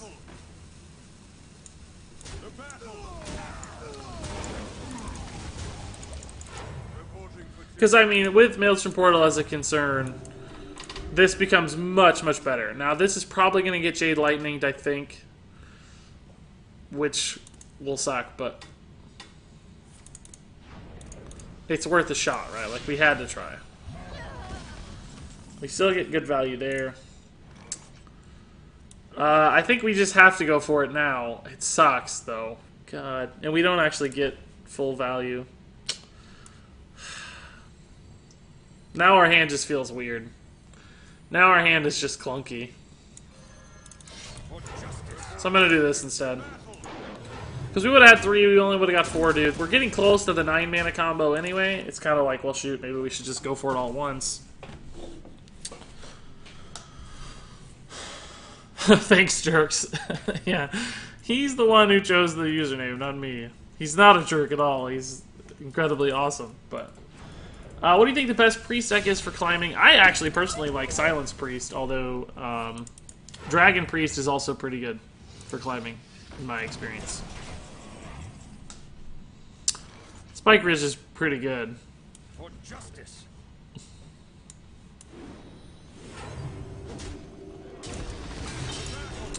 I'm not using it on the Divine Shield one, because even though I could have saved damage, right, like going to 4, we've already seen 2 Jade Lightnings, and in case this gets like hexed or whatever, I want to split my value a little bit instead of going all in on one minion. I don't know that he runs Hex, but Jade Spirit indicates that he's a little bit slower to me, not a full token list.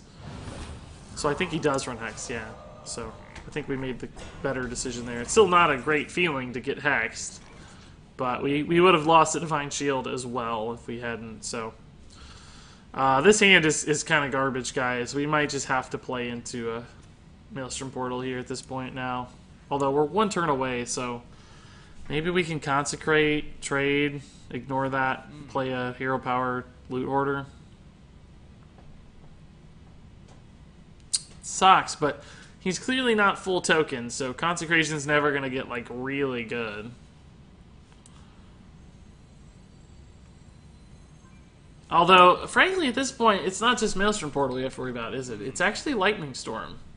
He's clearly a slower deck. So maybe we don't even worry about it and just play the Stand Against Darkness now. Try to hit it once they're active on the board, right? It's all just not very good, though. It's all just not very good. I don't even get to Hero Power here either, because my board is full. This is pretty darn risky, but we'll see. I think since Lightning Storm is a concern now, we just have to go for it. That's why I changed my thought process, right? Like, Maelstrom Portal's gonna hurt if he has it. But since, yeah, see, like, Lightning Storm, it was less likely that this got really good. Divine Shield would have still been decent, but, like, everything else would have been bad. So I was really hoping that it just stuck and we got to use, like, plus damage or something to kill him. Basically, I think was my only... Or Sunkeeper. God. But we've now baited out... Well, not really baited out, I guess, but we've now gotten through 2 of his AoEs. There's just 2 more. Shaman might be our downfall. Maelstrom Portal's too good against us. Although, you know, we're chipping down his health. Like, with Vine Cleaver and Tyrian Weapon, with Ashbringer, like... There are ways to just win games, I think, here. We can just find damage sometimes. This is a good Jade answer, too, to some extent.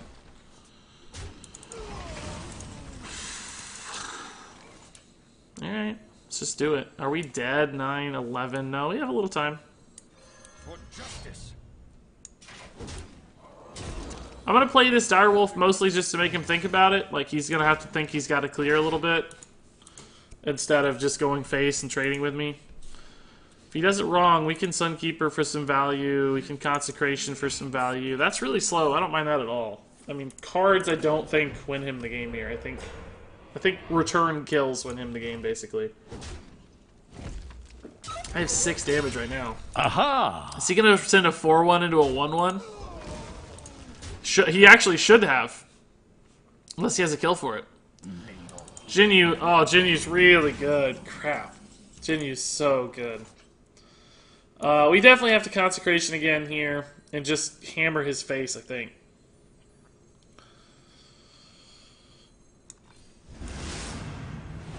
Kinda sucks, though. How much damage can I do? I can do 9 right now. That would technically put me on lethal with, like, Vine Cleaver Dude, but he's going to be able to clear if I don't clear with the Vine Cleaver. No, he may not be able to clear. I'll have 3 dudes. I'm going to go for it. I'm going face. He might have another Jinyu, which punishes, but with Sunkeeper, with this many dudes, there's a chance we just kill him. And Light Fused as well. Like, if 1 or 2 dudes, if 1 dude can survive... There's a chance to kill him. He's got the good value trade here. He can kill 2 of these, so this might survive. Maelstrom Portal clearly changes that math a little bit. So I don't think I have any instant wins. Knife Juggler, maybe. That's a problem. It's a really big problem. It's just a lot of damage, too. It's 11 plus 5, yeah.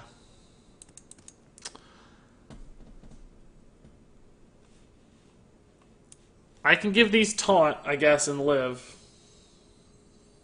Is that the only way to live? I wonder.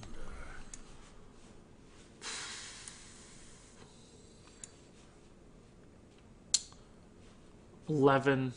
Man, if he didn't have this, we'd be in a decent spot, because we could play these and do some crazy stuff. But that's just so much damage. Like, he added 11 damage to the board.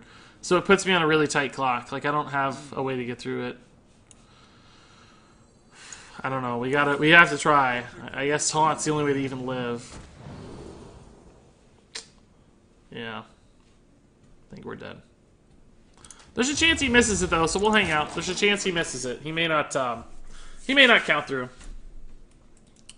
You should try Jade Rogue with Shadowcaster and Spirit Singer Umbra. I have tried the Shadowcaster Jade Rogue, but not with Umbra. That's an interesting idea. Well played. I may actually add that to my Decksperiment list. He counted it out. That's sad. He found lethal. So actually a legit chance he didn't. He's been so focused on staying alive that there was a chance he missed it.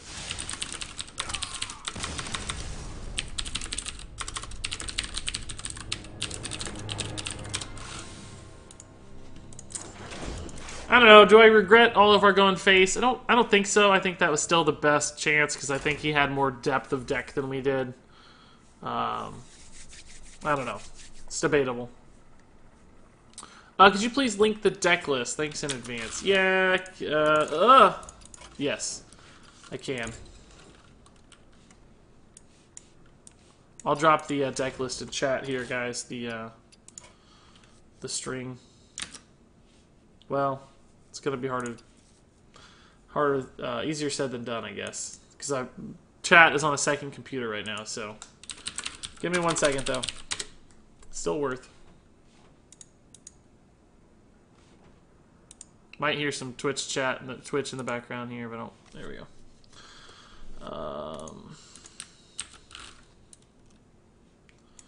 Oh goodness, this is I gotta get it just to the string here.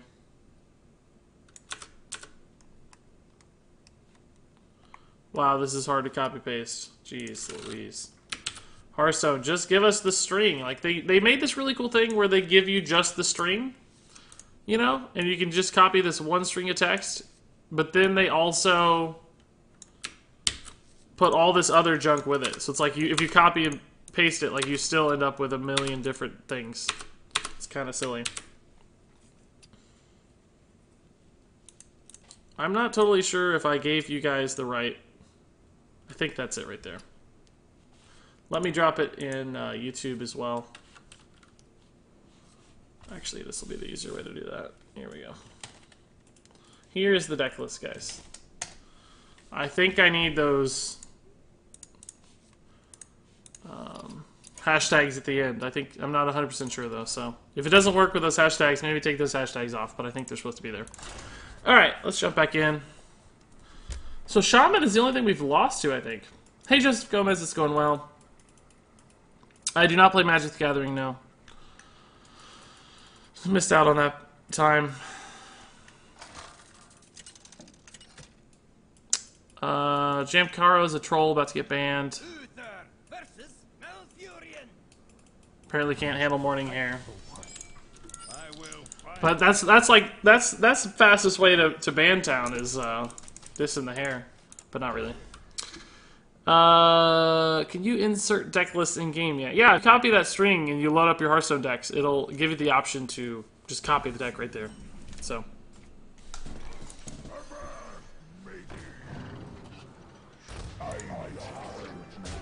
Hopefully this is Token and we just got out to a faster start than him. That'd be a dream. Consecration also fantastic against Token. Not a great sign though. I'm feeling Jade. What about you guys? I think we're going to see Wild Growth or Coin Jade Blossom. That's what I think we're going to get.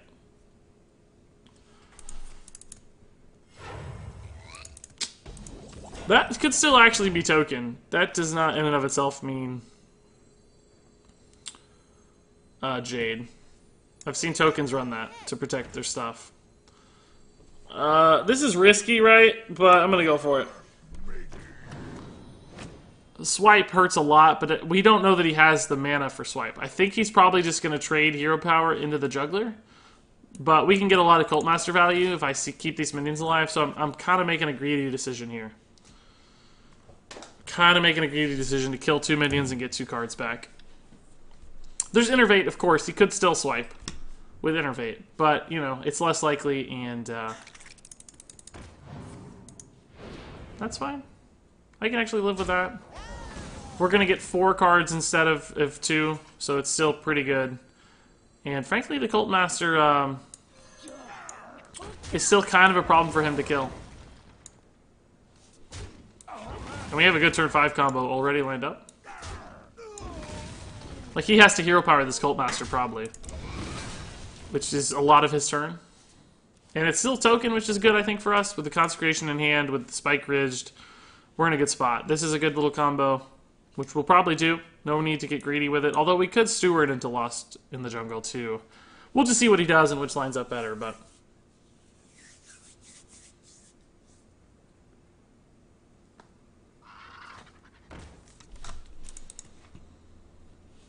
Consecration might actually be good here. He's probably going to play 1-drop hero power. If he doesn't, we can Consecration Lost Jungle. We absolutely will. No, he's just going to trade. That's fine, too. Oh, we got to do this. This is absolutely bonkers. Absolutely bonkers. Guys! And we have the Stegadon hero power follow-up. So if he doesn't clear this, he is absolutely screwed. Absolutely screwed. You want to token us, dude? Token Druid is old. Token Paladin's where it's at right now. Swipe's a good start, but we're still going to blow him up, I think. This is crazy. We could definitely go for the Spike Ridged guaranteed value here, but a second swipe would be too problematic for us, so let's just hit this.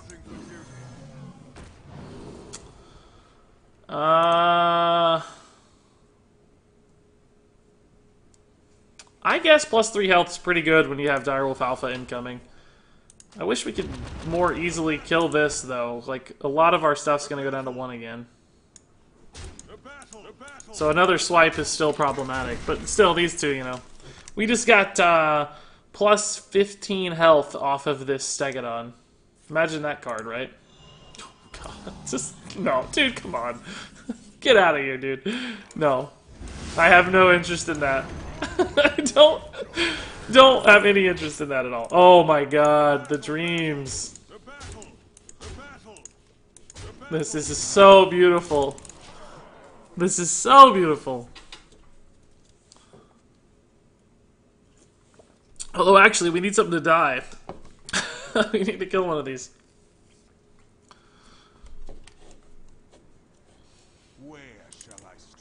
Oh, that'll be just fine, dude. Honestly, though, I'm gonna have to sacrifice a dude just kind of for free. Which is annoying. But I'm almost certain you have lethal. You pretty much have to have lethal, right? Actually, we may not. We might be 1 or 2 off. Actually, with the Direwolf, I think we'll have lethal. These all have 4 health, so I can't do like any sneaky stuff, I don't think. How much is this? No, yeah, I think this is exact lethal, isn't it? Yeah, it is. Oh my god. Guys! Guys, this is good. Like, we haven't even fine-tuned this deck, and it already feels great. That's good news. I mean, just we need there to be no shamans, apparently. That's our biggest, Shaman is our biggest hurdle. What's going on, Regis? We're dominating ladder right now with this beautiful deck so far. We're more than 4-1. We're like we've lost 2 games technically, I know, but might be able to pull up the stats here. Let's see. I think we're 7-2 right now. 7-2, 78% win rate so far. Rogue is probably Quest Rogue.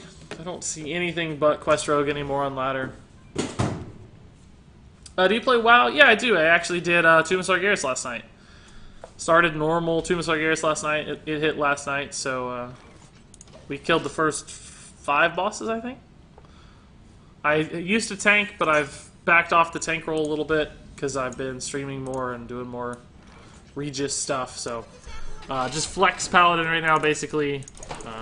Healed last night and DPS'd. We'll certainly back up tanks as needed too, but...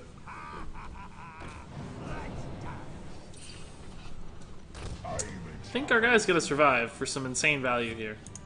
Maybe not. Weapon. Okay.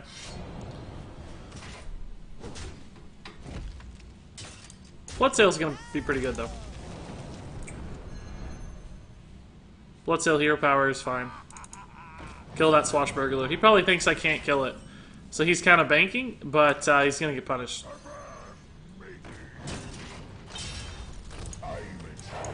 So he might have put all his faith in the fact that that was going to live and that was going to be his bounce card. And I hope so. Because he's very wrong. It died. Regis, when was the last time you raided Molten Core, huh? I raided Molten Core in vanilla way back in the day. I was server first guild in my server. It was Eldraith Thalas. The guild was Eternal Force, I think is the name of it. He actually had the other swashbuckler. That's really annoying. So he's already ready to go. We're pretty much screwed, I think. But we beat the quest rogue last time. Yeah, we have plays, it looks like, so I'm just gonna...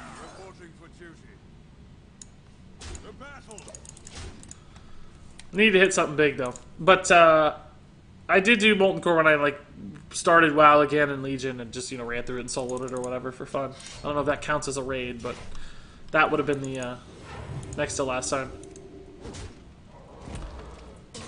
Okay, so he's not playing the quest activator yet. Ooh. This is good. This feels good. Feels better even against True Silver than his hero power, so... Alright, well, I mean, we're getting some damage out. We have Spike Ridged and Divine Cleaver, too, so this is 6 damage next turn. Might be another one of those games where we just ignore his dudes. Just depends on how fast he plays them and quest. Like, if he can swashbuckle prep quest right now, it's gonna be harder. Certainly. See, if he can't prep quest yet, we got a shot. I think he's gonna prep quest, though. Here's prep quest over there. No, actually, okay. Oh god, consecration would be fantastic. No. I think I'd rather Stegadon than Spike Ridge, right? Although we need to clear his board, because we know it's all going to be 5/5s. Like, everything we kill right now is a 5/5. Does Spike Ridge help me clear the board? Not really. In fact, Stegadon might help me clear the board more. +1/+1 is good. Poisonous doesn't really help. Living Spores is intriguing, though, because we get a lot of minions back. I guess we'll take this. Kill what we can. Just get some dudes out. I don't think it helps to hit those once. We can't kill them, so just get as much damage on the board as I can. Vanish. Okay. I don't even mind, honestly. I'm just gonna go crazy again here with dudes. Maybe I can actually, maybe this is better than multiple dudes. Because if we get plus damage here, we're going to have a ton of damage. No. Never. Got Divine Shield in case we hit, like, the Sunkeeper. That's 5 plus 4 is 9 damage, but I think I'll just end up Tyrioning this turn.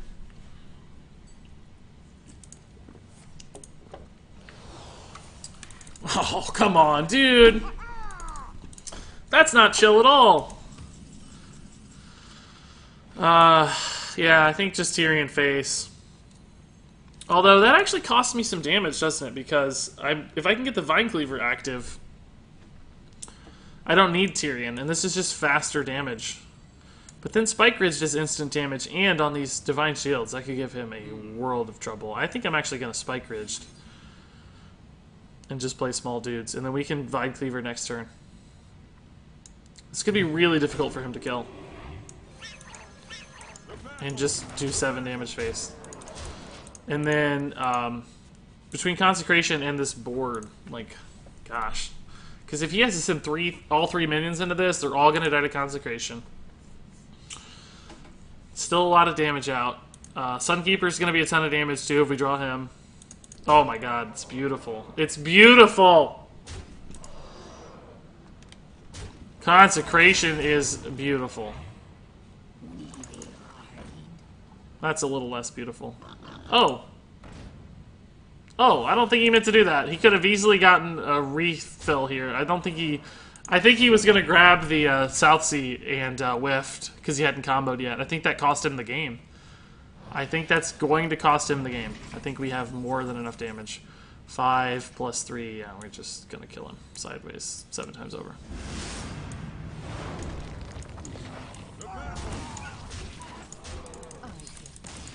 Yeah, guys. Beautiful. Beating the quest rogues. Frankly, we're beating everything. Jerk says, I still fondly remember Vanilla WoW playing Tank Warlock. I don't remember that very well. I mean, I'm not denying that that was a thing. But, I would steal aggro from the raid tank in Molten Core and still survive. That does sound fun. I played Priest in Vanilla, by the way. Holy Priest. Just healed my butt off all the time. Currently play Paladin, as I mentioned. Any tips for getting to Legend? Well, it's funny you ask. I did make a video on that very subject. I don't know what to keep here, guys. Like, if it's Pirates, I probably want Stonehill. If it's Taunt, I don't know that anything matters, right? I don't know. I mean, just faster stuff. So I guess I'm actually going to keep this. Hoping to hit, like, Bloodsail and Pirate stuff against Pirates, and Stonehill is fine. Just getting earlier cards. Like, I know that these are 3 and 4 drops and 2 drops, so I'm being a little bit greedy, but I wanted to see stuff like Knife Juggler and Lost in the Jungle, because I think you have, if you're expecting Pirates, you have to be really greedy with your mulligan. So it's not Pirates. We drew patches. This is like the nightmare scenario. If we coin out Knife Juggler, it's most likely just dead to Fiery War Axe, so that's not great. I mean, we're pretty resilient to, like, Brawl, but we're very bad against Ravaging Ghoul, very bad against Primordial Drake. So there's a lot of stuff here that just really beats us. A lot of stuff that destroys us. We just need to get going and hope he doesn't have it. I think this is probably a losing matchup. I just don't see a great way to win this one. I think Coin Blessing is fine here.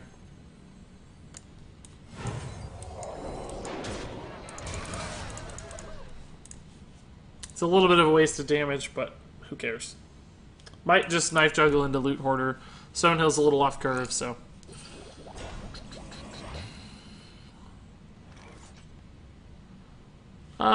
We don't have a way to kill it with this stuff, so we'll just trade again. It's fine.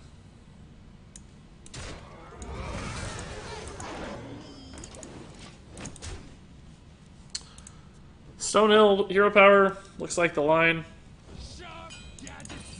God, a lot of stuff. Actually, if we drew into a True Silver, it would be so good. We might draw first and then see what we get.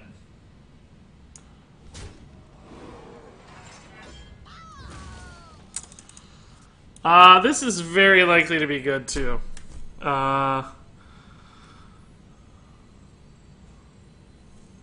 It's a little greedy, because we don't have, like, a guaranteed combo from it.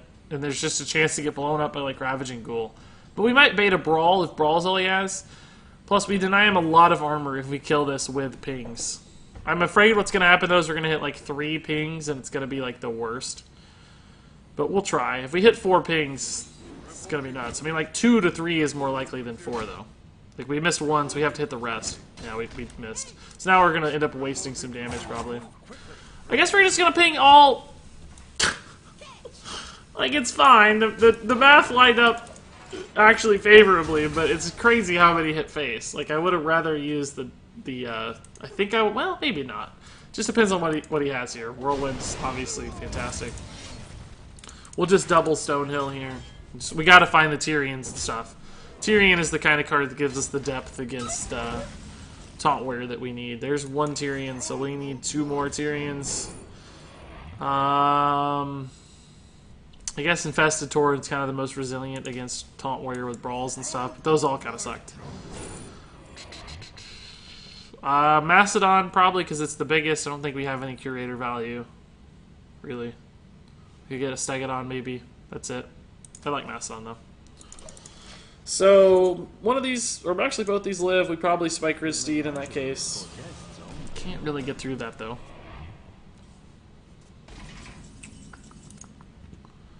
Cult Master does draw me 2 cards, but then it just sort of dies for free and we don't accomplish anything. Spike Riz can do some damage. Just get him thinking, I guess. He has 7 damage on board. Do we actually even attack or not? If we attack, it goes to 3. He probably trades back into this Stonehill to go to 2. We could hit a Consecration, Infested Torrent. I think I'm actually going to attack. This enables him to kill the Stonehill technically too if he wants, right? He can trade back in, but that's fine. It's going to get value. It's going to do damage. It's going to summon a dude, like all of which are good things. Primordial Drake's not even that big a deal. We'll just play Tyrion. Tyrion into Mastodon. I don't think I trade here either. Just give myself enough health to work with. How many games have you played? We've played like probably 12 or something at this point. I don't know. Other Drake's pretty good, actually.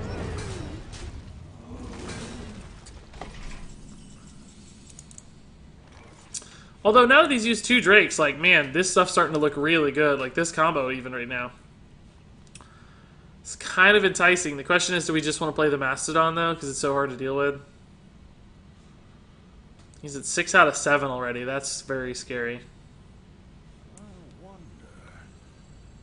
I don't want to play this because we haven't really seen a brawl yet. I think I'm going to just let him kill my Tyrion, hit a Consecration here.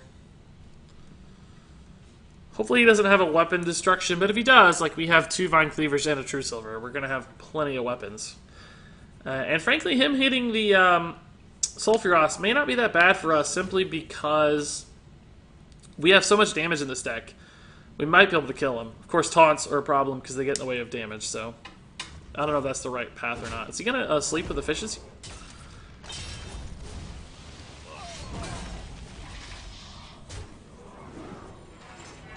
Play a couple small things. I think we just trade Consecration here.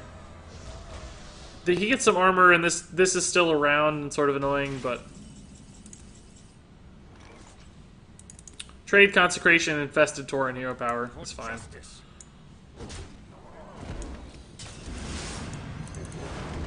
And we have some combo stuff for sure. We just need to bait a brawl or kill him or something, right? Sulfuros will come down to kill the first half of this. He gets the Hero Power.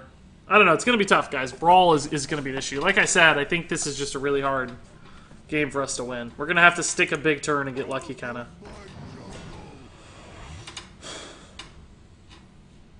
Because we didn't hit like Tyrion's, right? We hit pretty weak taunts at the end of the day. I guess if we're ever going to get brawled, we should do it when he has a million things on board, right? So, let's go for it. This is actually going to put me to 7 minions. So, I'm probably going to have to kill that one Silverhand Recruit before I adapt it, which sucks. But it's okay. We can trade in here. Pretty good math, so. For justice. Getting a lot of armor, which blows, but I don't see a way around it. Divine Shield's probably the best bet here. Poisonous is too risky against whirlwinds and stuff. There's still Ravaging Ghouls and everything, so hope the Divine Shields stick and we get like a Sunkeeper or something, and he doesn't have Brawl. I mean, Brawl is very scary, but we haven't actually invested that much, right? Double Whirlwind would be really bad. Don't have double Whirlwind, dude. Without being to get Poisonous, right? Like, ugh.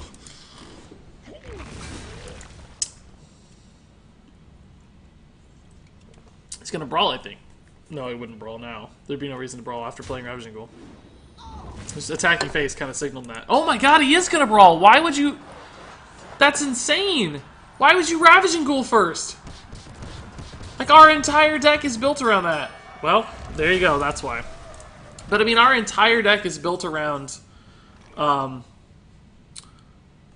value off of that. That to me is insane. Have we played patches? Yeah, we played them right off the bat.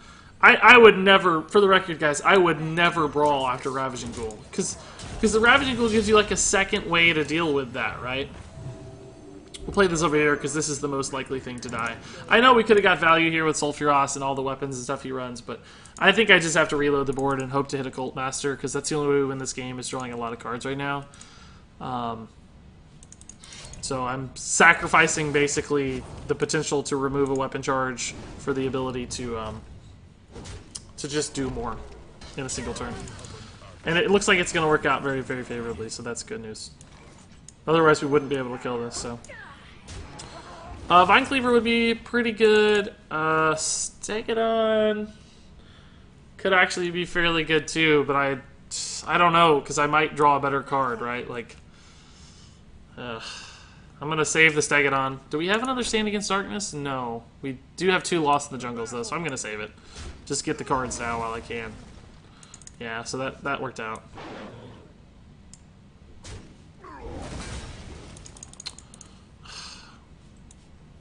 I guess I go ahead and do this. I mean, I was hoping for a bigger hit. Maybe we can play it a little slow, but I don't think so.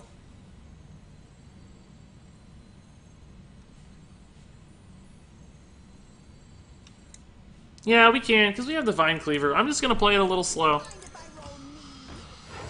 This will clearly be his priority target for the Sulfuros. If he tries to do this first, he risks giving me another card. So I think he has to do that and hit the bad Sulfuros here. And hopefully he doesn't get a good card. We've seen double Primordial Drake. We've seen a Whirlwind. We've seen 1 Ravaging Ghoul, 1 Sleep of the Fishes. Ooh, that's gonna be a clutch card, I think. Let's go this route first and try to hit a really big Light Fuse Stegadon later with these dudes on board. Then we can kind of save the Lost in the Jungle. This is such a great tool against his 0 power. It's kind of crazy. We just need to dodge Ravaging Ghoul and a Brawl. But we can just win the game with Sunkeeper right now, maybe. Slam for card draw. That's not that exciting. Because this is 12 plus 4 is 16. He's going to probably kill 2 of them, though, so it's not looking like it's going to be that much damage. If he hits face, do we have lethal? 13. No, not yet. Not yet.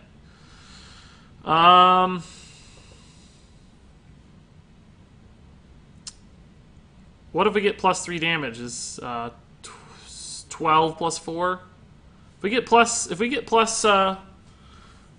damage, we can win the game, right? I'm gonna save these. Yeah, I'm gonna save the Lost in the Jungles for the Sunkeeper, right? Like we actually have. I'm gonna do it this way so we make sure. It may not matter if we get the plus 4, the game is just over, or plus 3. Yeah, sweet. Guys! No, YouTube is not my main job. Andreas, good question. In fact, I gotta go to work here in about 45 minutes, so. Seriously, though. God. Man. Hey, Regis, have you tried Elemental Mage again? I've been having a lot of fun with it. I haven't tried it lately, no.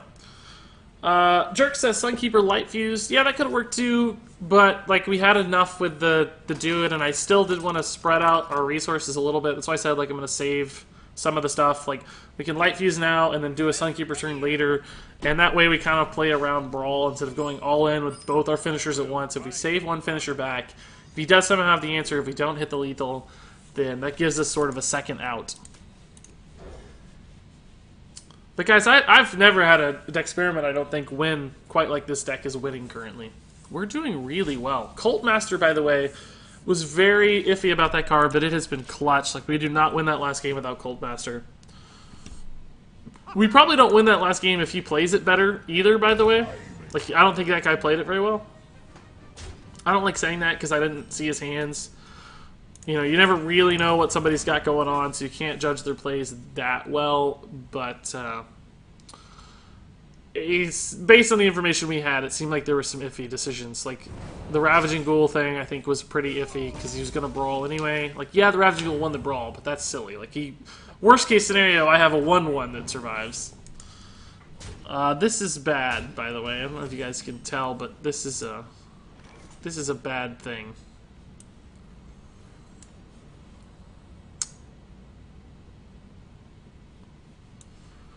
I think I have to kind of just ignore the Edwin for now and try to hit a really big knife juggle here. I need one of these juggles to hit one of the 1 health guys. We have 2 attempts. Nice. Perfect. So now he probably feels compelled to try to trade into this juggler, which is good because it slows down his Edwin a little bit. And hopefully he's out of gas. That's not that good. Hopefully I hit True Silver here. No. But maybe Direwolf's just enough.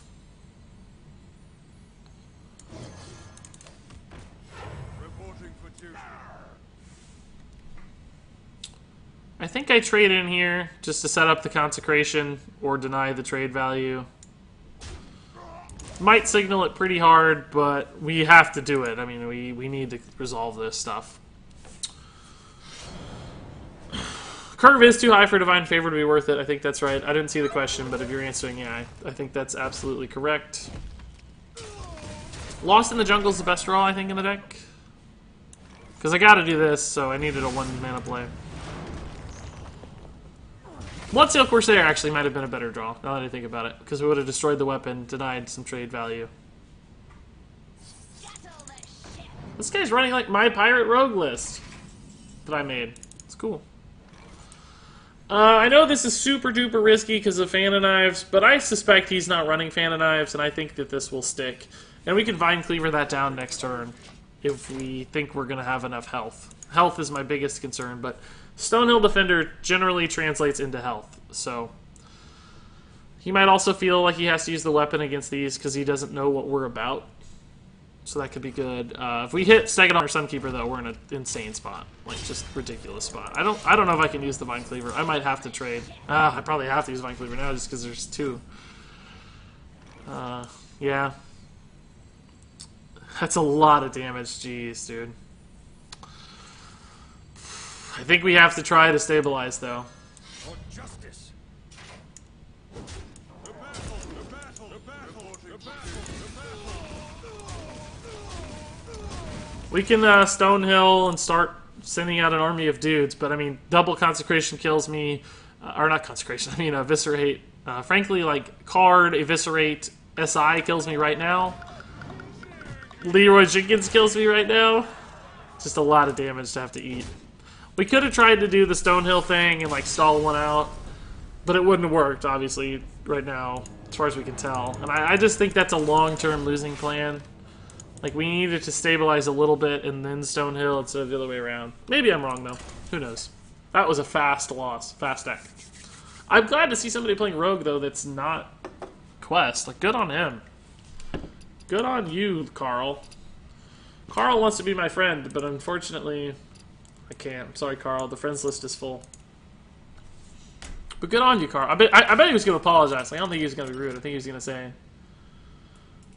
going to say... Uther versus Jaina. you know, sorry for drawing the nuts, basically. That's what I expect he would have said. With honor. Like, that's cool together, but I don't know. I think we need a faster start. So I'm going to keep this and hope to draw into that stuff later.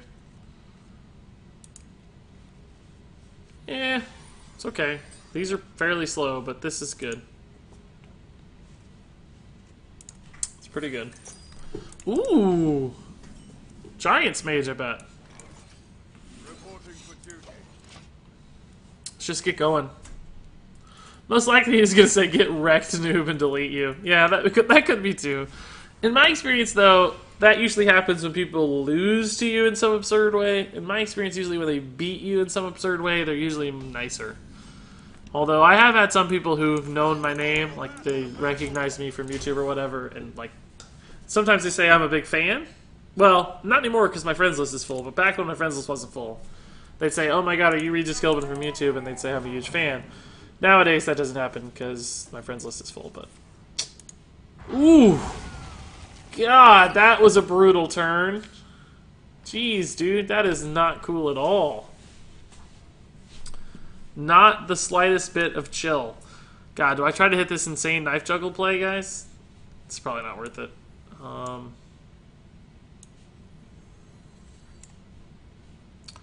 The thing is, I don't really need a Stonehill. I feel like I need pressure and damage.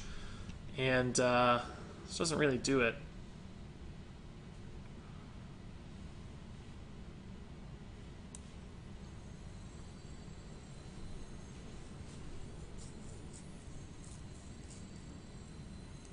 The hand just doesn't... nothing feels very good. I don't know. This is slow, but...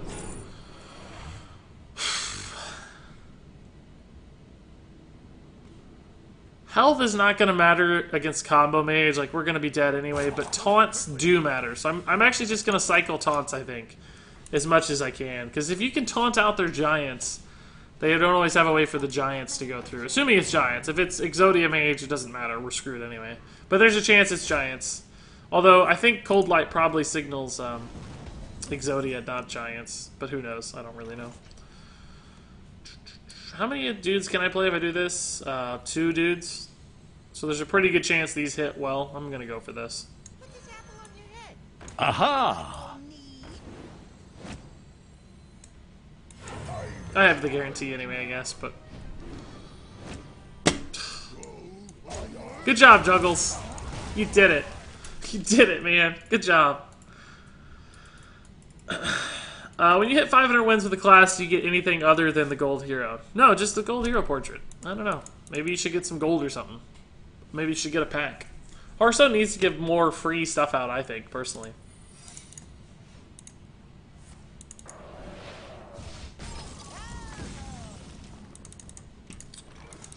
Do we think that that's going to be Mirror Entity? If we do, we can just kill it with the Direwolf Alpha here. We'll lose the instant value of the Steward, but it should be okay. I think it's... I don't think it is. I think it's like Ice Block and stuff. I think I'm going to do this anyway, actually, just to get the damage. He'll still be a little scared of this. Just Ice Barrier. Okay. Like, we don't have to get the value. We can just play stuff on curve sometimes, right? Just a 3-3. Just apply pressure to the board, make him think it's a valuable target. Maybe we hit the Stand Against Darkness, maybe we don't. Maybe we just stag it on a Direwolf Alpha, who knows. Mind if I roll me? Probably just ignore that, honestly.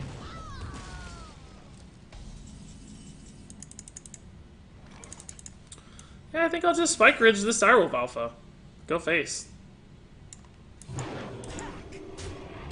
Like, I think we win this game via damage before he hits combo, so just do a lot of damage. Vine Cleaver's a lot of damage, and we get the Steward value, probably, because I don't think he's going to be able to kill it. That's very, very slow, but scary, because it gets him close to combo. Glyph is scary, too. Frostbolt's pretty good. God, if he changed Glyphs into combo, I'm going to be very salty, guys. Don't get me wrong, I've done it too. Like, I'm a culprit as well. But,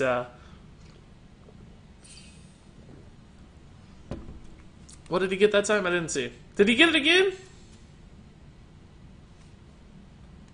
No, we don't know. So we have 8, 12 damage this turn. And a lot of dudes. We have the Consecration to break an Ice Block if he freezes, and Weapon too, probably. Theoretically, we have lethal next turn in a lot of different ways. We can even Blessing a King's Consecration if we need to. Probably shouldn't need to, but it's possible. Is that going to be Cone of Cold? Okay, that doesn't actually break our ice. We can still lethal here if he doesn't Ice Block.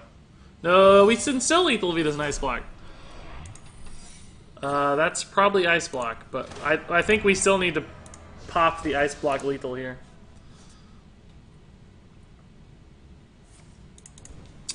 So Consecration Kings, and we'll try to pop the block. If it's, clearly if it's, the math is actually going to suck here a little bit, because I have to Consecration first to get through. So I'm going to leave him at too much health, right? But we have to try, because we'll have another weapon charge as well. And we need to pop the block as soon as possible. Even if we leave him at the wrong health total, it's still worth it just to make sure we get the damage through. And put him on a clock, right? Like, we basically put him on a one-turn clock that way. If it's Ice Barrier, that's a little bit of an issue, I guess. Ooh, it is Ice Barrier. I actually don't hate that, though, because it still means, like, he has to have an Ice Block or beat me with Quest this turn.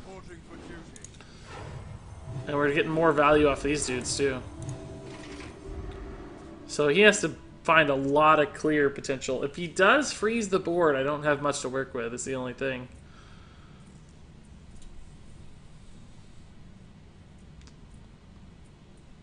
Whether or not that was Ice Block or Ice Barrier probably didn't matter a ton, right? He would have been at 4 health right now with an Ice Barrier in hand, so... Is he going to burn a card? It seemed like he had too many. Here comes a block, I bet. Oh, he's still digging for a block, maybe? No way. He's 18 cards deep. Like, he has to have an Ice Block at this point. Okay, that's a little bit of an issue. We can't get there with what we have, I don't think. God, if more stuff was dead, we could maybe juggle. But I wish you could get silence off of your Light Fuse Stegodon. That would really help. We're going to have a 2-6 left. I think I'm just going to play this Stonehill and look for a good taunt here. It's kind of losing the body, but gives me something to do this turn. Abomination's cool because it's unavoidable damage. I think I'm going to take this. God, I could almost kill him this turn. I can do 6. Oh, man. Isn't that crazy? I can do 6 damage. Because the Abomination, we can guarantee that it dies. I'm actually going to go ahead and attack here because I might get a weapon that gives me lethal next turn, right? Like, I know I lose the dudes, it wastes the dudes. But I get the chance to get True Silver, basically, or a second Vine Cleaver to do the difference for lethal. Like, it might make the difference, I don't know. But if we don't attack, then we don't get to attack twice next turn, so... Hey, Bloodshot Kai, how's it going, man? Where are you from? The Midwest of the United States. I think we're dead. Looks like we're dead to combo.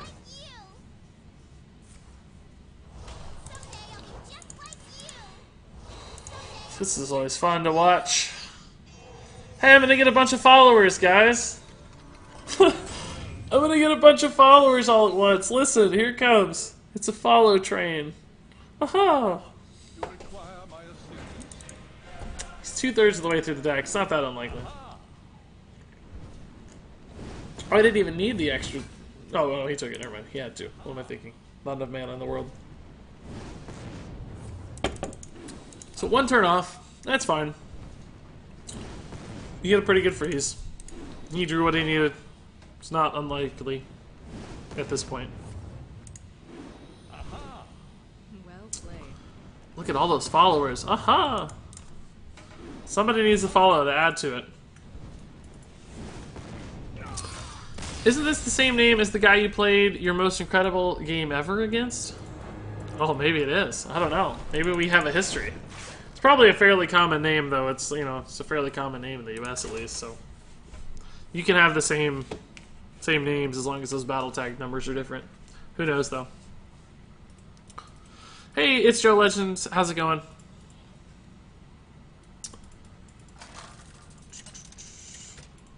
Is the deck posted missing some cards?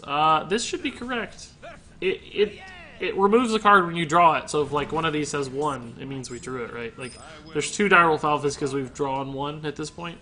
So it might be a little hard to follow as a deck list, technically, but still everything should be there.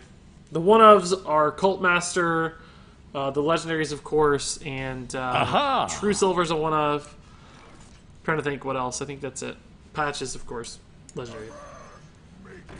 Oh, somebody followed. Thank you. Giving me flashbacks. Giving me flashbacks. When does Ice Block go into the Hall of Fame? I don't know. Ice Block didn't actually beat us that game, though, right? He never played an Ice Block, did he? Am I crazy? I don't think he Ice Blocked.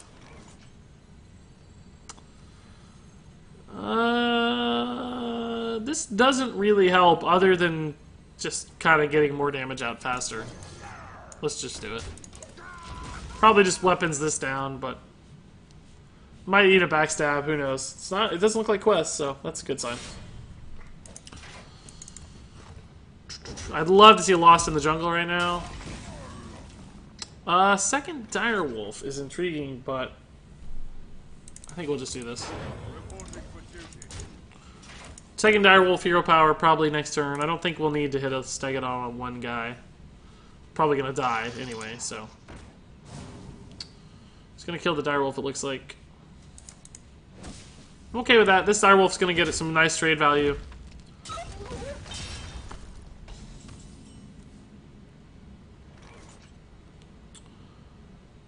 Is there a good way to do this where I put this on the left? I don't think there is, unfortunately. Right, because it doesn't matter. Any way I do this, it's going to summon on the right. Like, if I summon it first, there's no way to put it on the left. Okay. Should be fine, but... There's no way to put it on the left, right?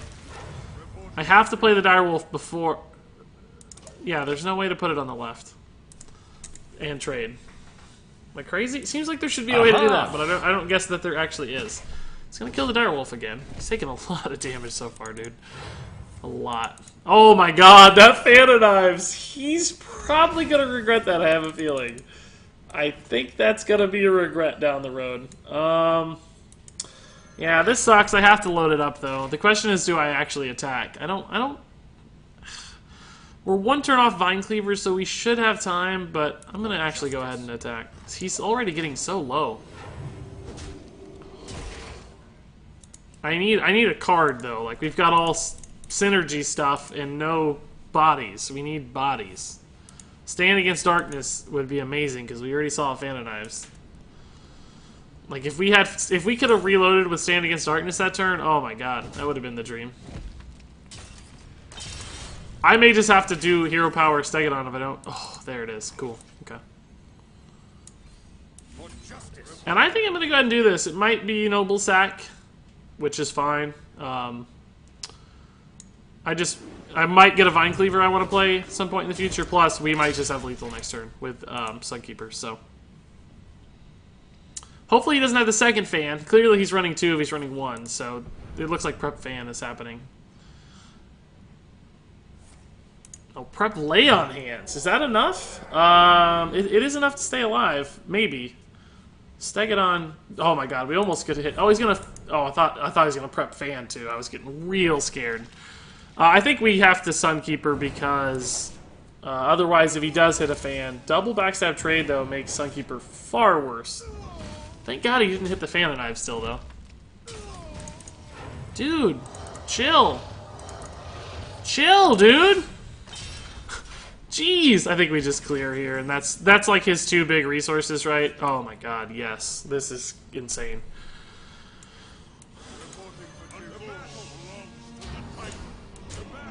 Those are like his 2 big finisher cards. You got 1 back, which is nice. But still, I mean... What does he have left as far as threats?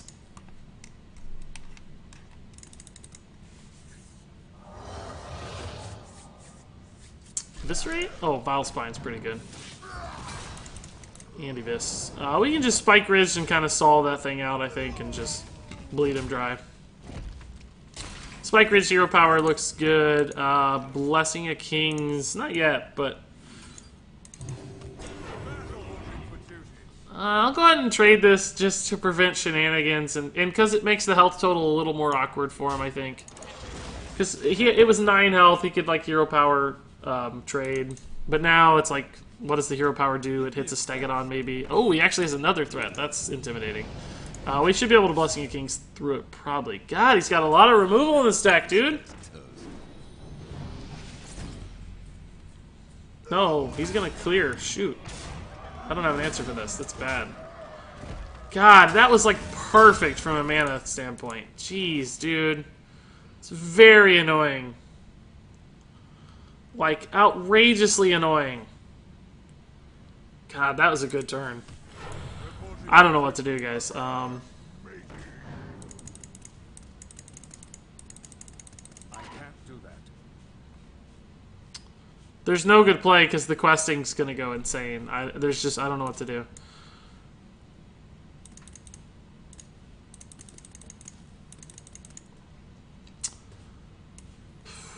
Maybe I can sneak in a blessing for a kind of a surprise trade here. I don't know. I gotta give this like Divine Shield or Health or it's useless. Because he can just hero power it.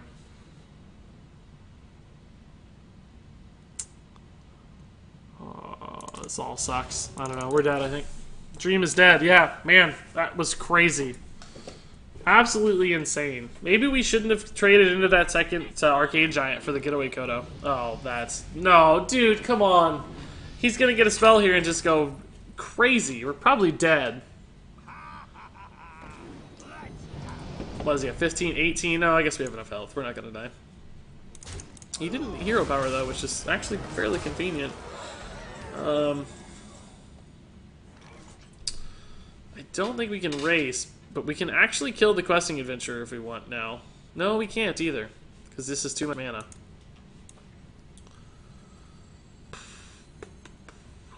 So what happens if I Vine Cleave the Auctioneer? I go down to 18. He has 15, 16, 17. So he'd only have to play one card to kill me. That's clearly not going to do the job. What if I Blessing of Kings the Auctioneer, though? That might be enough to live.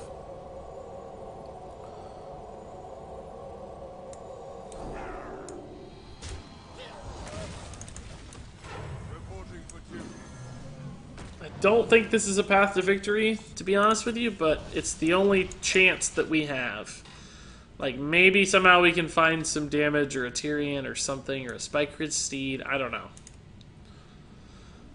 We're probably still just dead. God, are you serious, dude?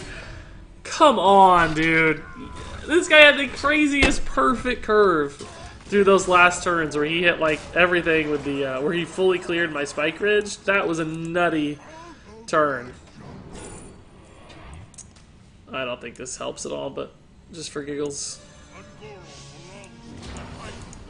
We're just dead.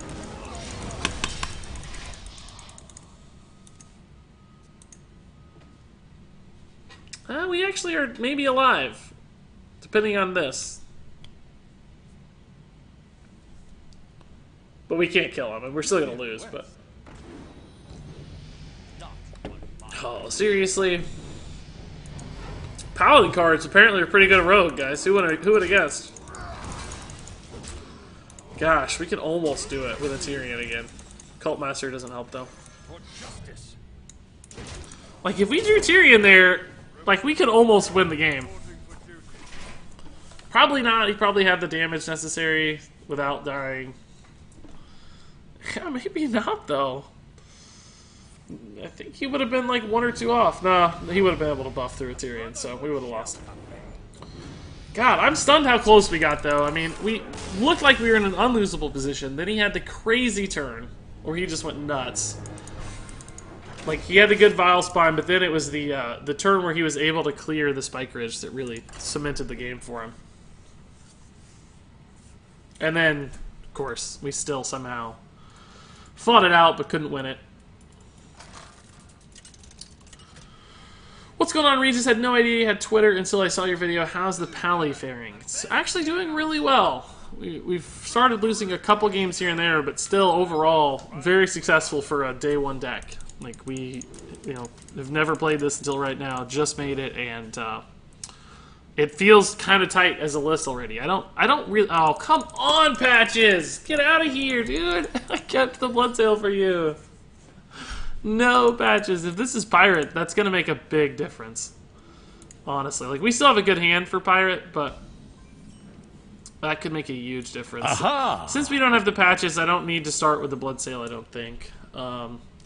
Clearly, this is an interesting combo, but I honestly just hit the wrong card. I meant to click this. As you heard from my intentions. This is pretty good against Warriors because of the weapon, so it's gonna work out okay, I guess, but that was literally just a misclick. Actually, we'll kill the Bloodsail here, I think.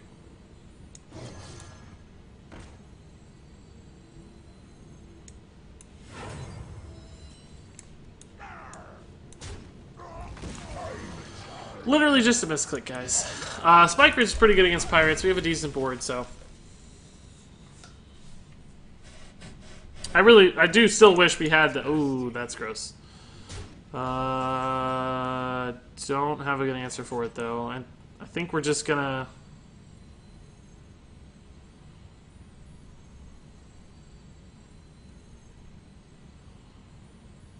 Back to your rooms.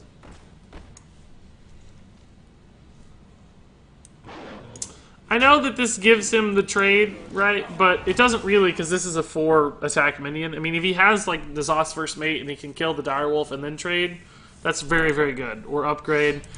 I kind of just had to hope. Oh boy, is he still gonna go face? He's still gonna go face. This greedy pig. Thank you, dude.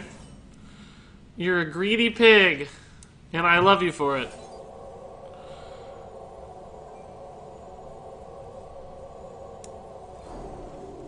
So this goes down to 2, this goes up to 5, but theoretically his weapon can't clear this.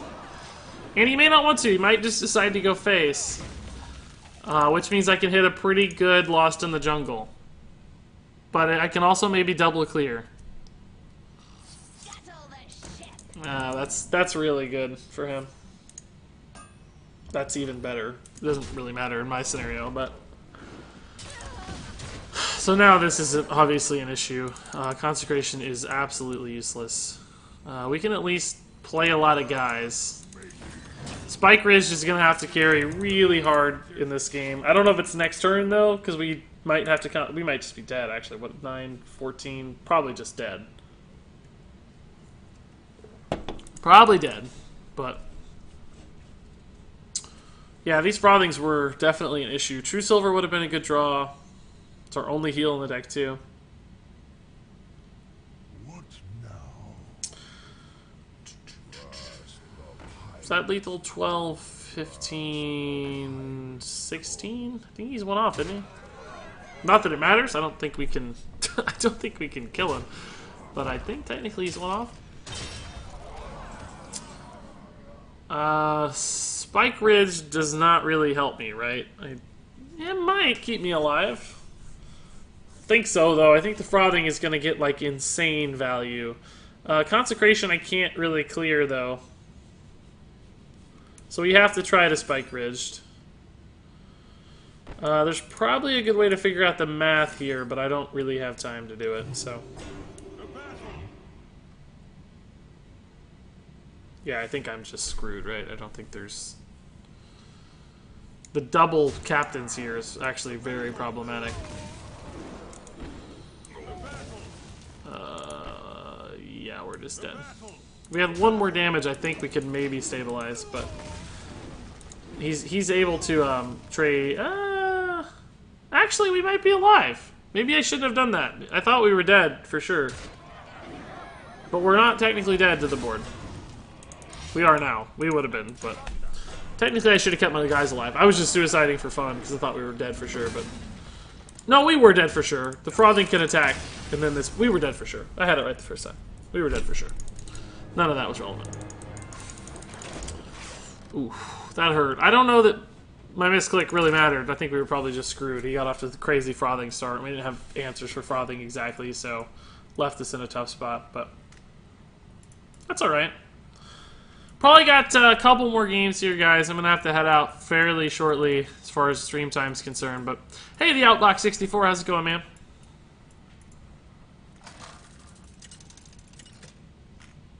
Hey, Amused Parrot. Rank 5 Dream is dead. No, we'll get rank 5 for sure eventually, but not today. It seems not today. All junk, that's good. I'm sure we'll get patches again. It's not a bad hand for Hunter, I think. I think we can work with this. Bloodsail to keep the alley cats in check. Loot Hoarder's just an early minion to play, at least. Card draw cycle. We're going to have to dodge Good Unleash the Hounds here, probably. My first time watching a stream on Twitch, says Miss Galio. That's awesome. Welcome. Hope you have fun. We'll kill the cute cat to piss him off. Who knows if that matters, but you never know. Might.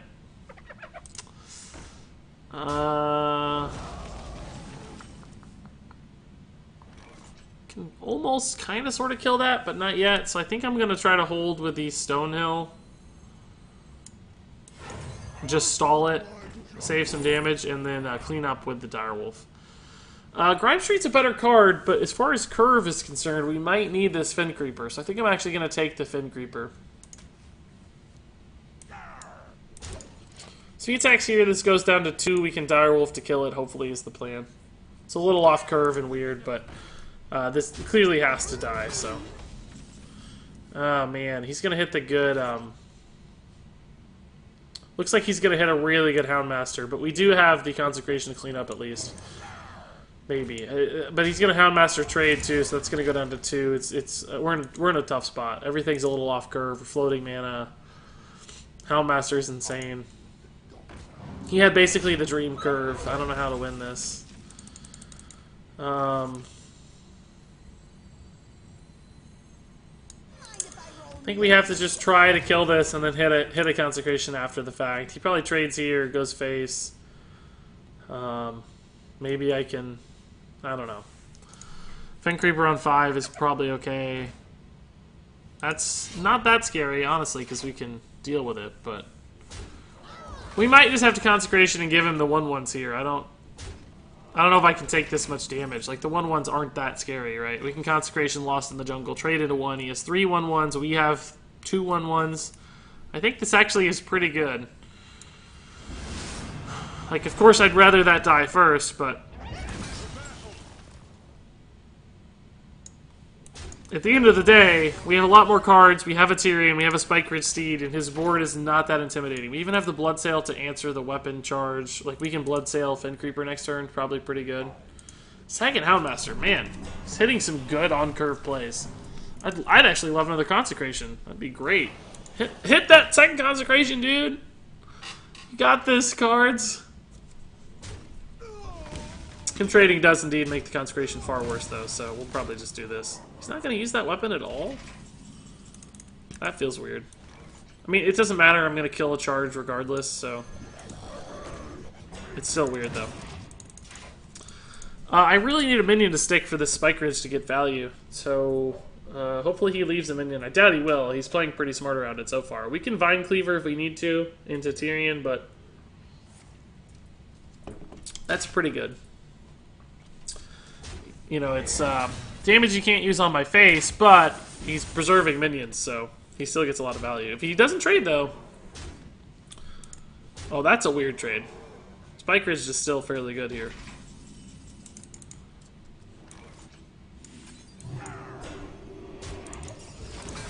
So he trades here. He doesn't have enough for the Stegodon. Tyrion comes down, and hopefully we stabilize in time. The problem is, of course, just unavoidable damage, and we don't really have heal. True Silver's a little bit of heal, but it's not like great heal. He might be holding for secrets. Is that his deal? Like he's running secrets and he's holding? I'm glad he... Yeah, this is going to be cool, because we can kind of protect this Defiant Shield a little bit. Because he might have to use face, and that's like 6 extra damage, which helps me kill him on time. And then Consecration cleans up the remainder of the high main if we want. Like, he's not going to clear, though, so that's fine. Oh, no, he is... Wait. We have a pretty good play here, I think. But weapons are bad when Tyrion's about to die. I think we'll actually just trade in here and play like Stonehill Loot Hoarder.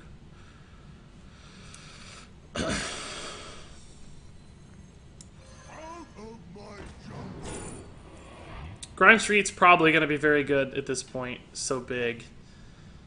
I wish we could play it right now. Like, that'd be awesome, but we can't.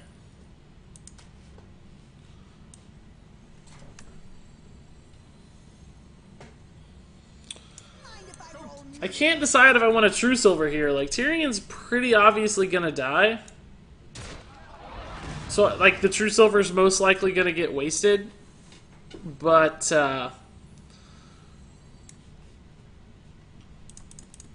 it's just a lot of damage, right? Like if I take him to 17 right now, I get the Tyrion weapon back, put him to 12 plus 3 more is 9. Like I think it sets up like a 2-turn kill.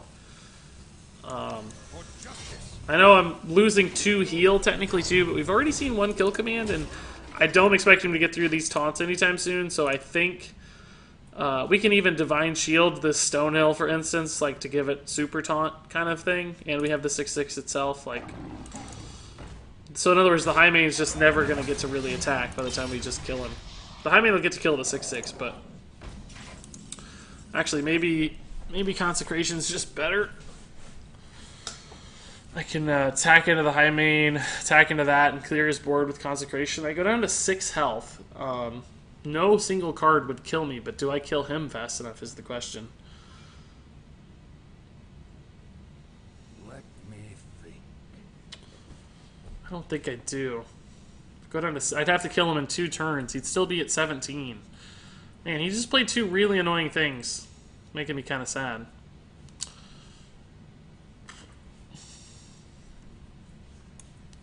I think I just go for the kill plan, right? Like maybe we kill one of these, and then like knife juggle. This is still pretty annoying for him to get through, and we find lethal in 2 turns. Hey, give me that. Let's kill this and see what we get. Lost in the jungle is intriguing. This could work out fairly favorably. Reporting for duty. Reporting for duty. Nah, didn't really help. I think we just go for this, right? Yeah, the juggles were pretty much wasted. We have 7 plus 2 is 9. He can't get through the Stonehill as far as we can see, though, so that's good. I think we'll just be able to kill him. I know that play like ended up taking way longer than it probably should have, but I think we're good. Still only drawing 1 card. Oh, Hunter's Mark helps a little, but I still don't think it matters. So we don't really care about the High Main living or dying. We're just trying to kill the guy. So Consecration. This should be enough, right? It's 7, 8, 9, 11. Yeah, we're good. The battle.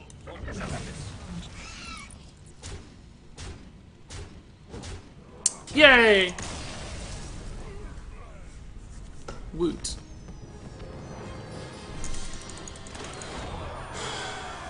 Hey, that was a pretty good game, guys. That was tough. That was tough. I mean, thankfully the High Mains for him were just a little bit too slow, though. Like, that worked out pretty well for us.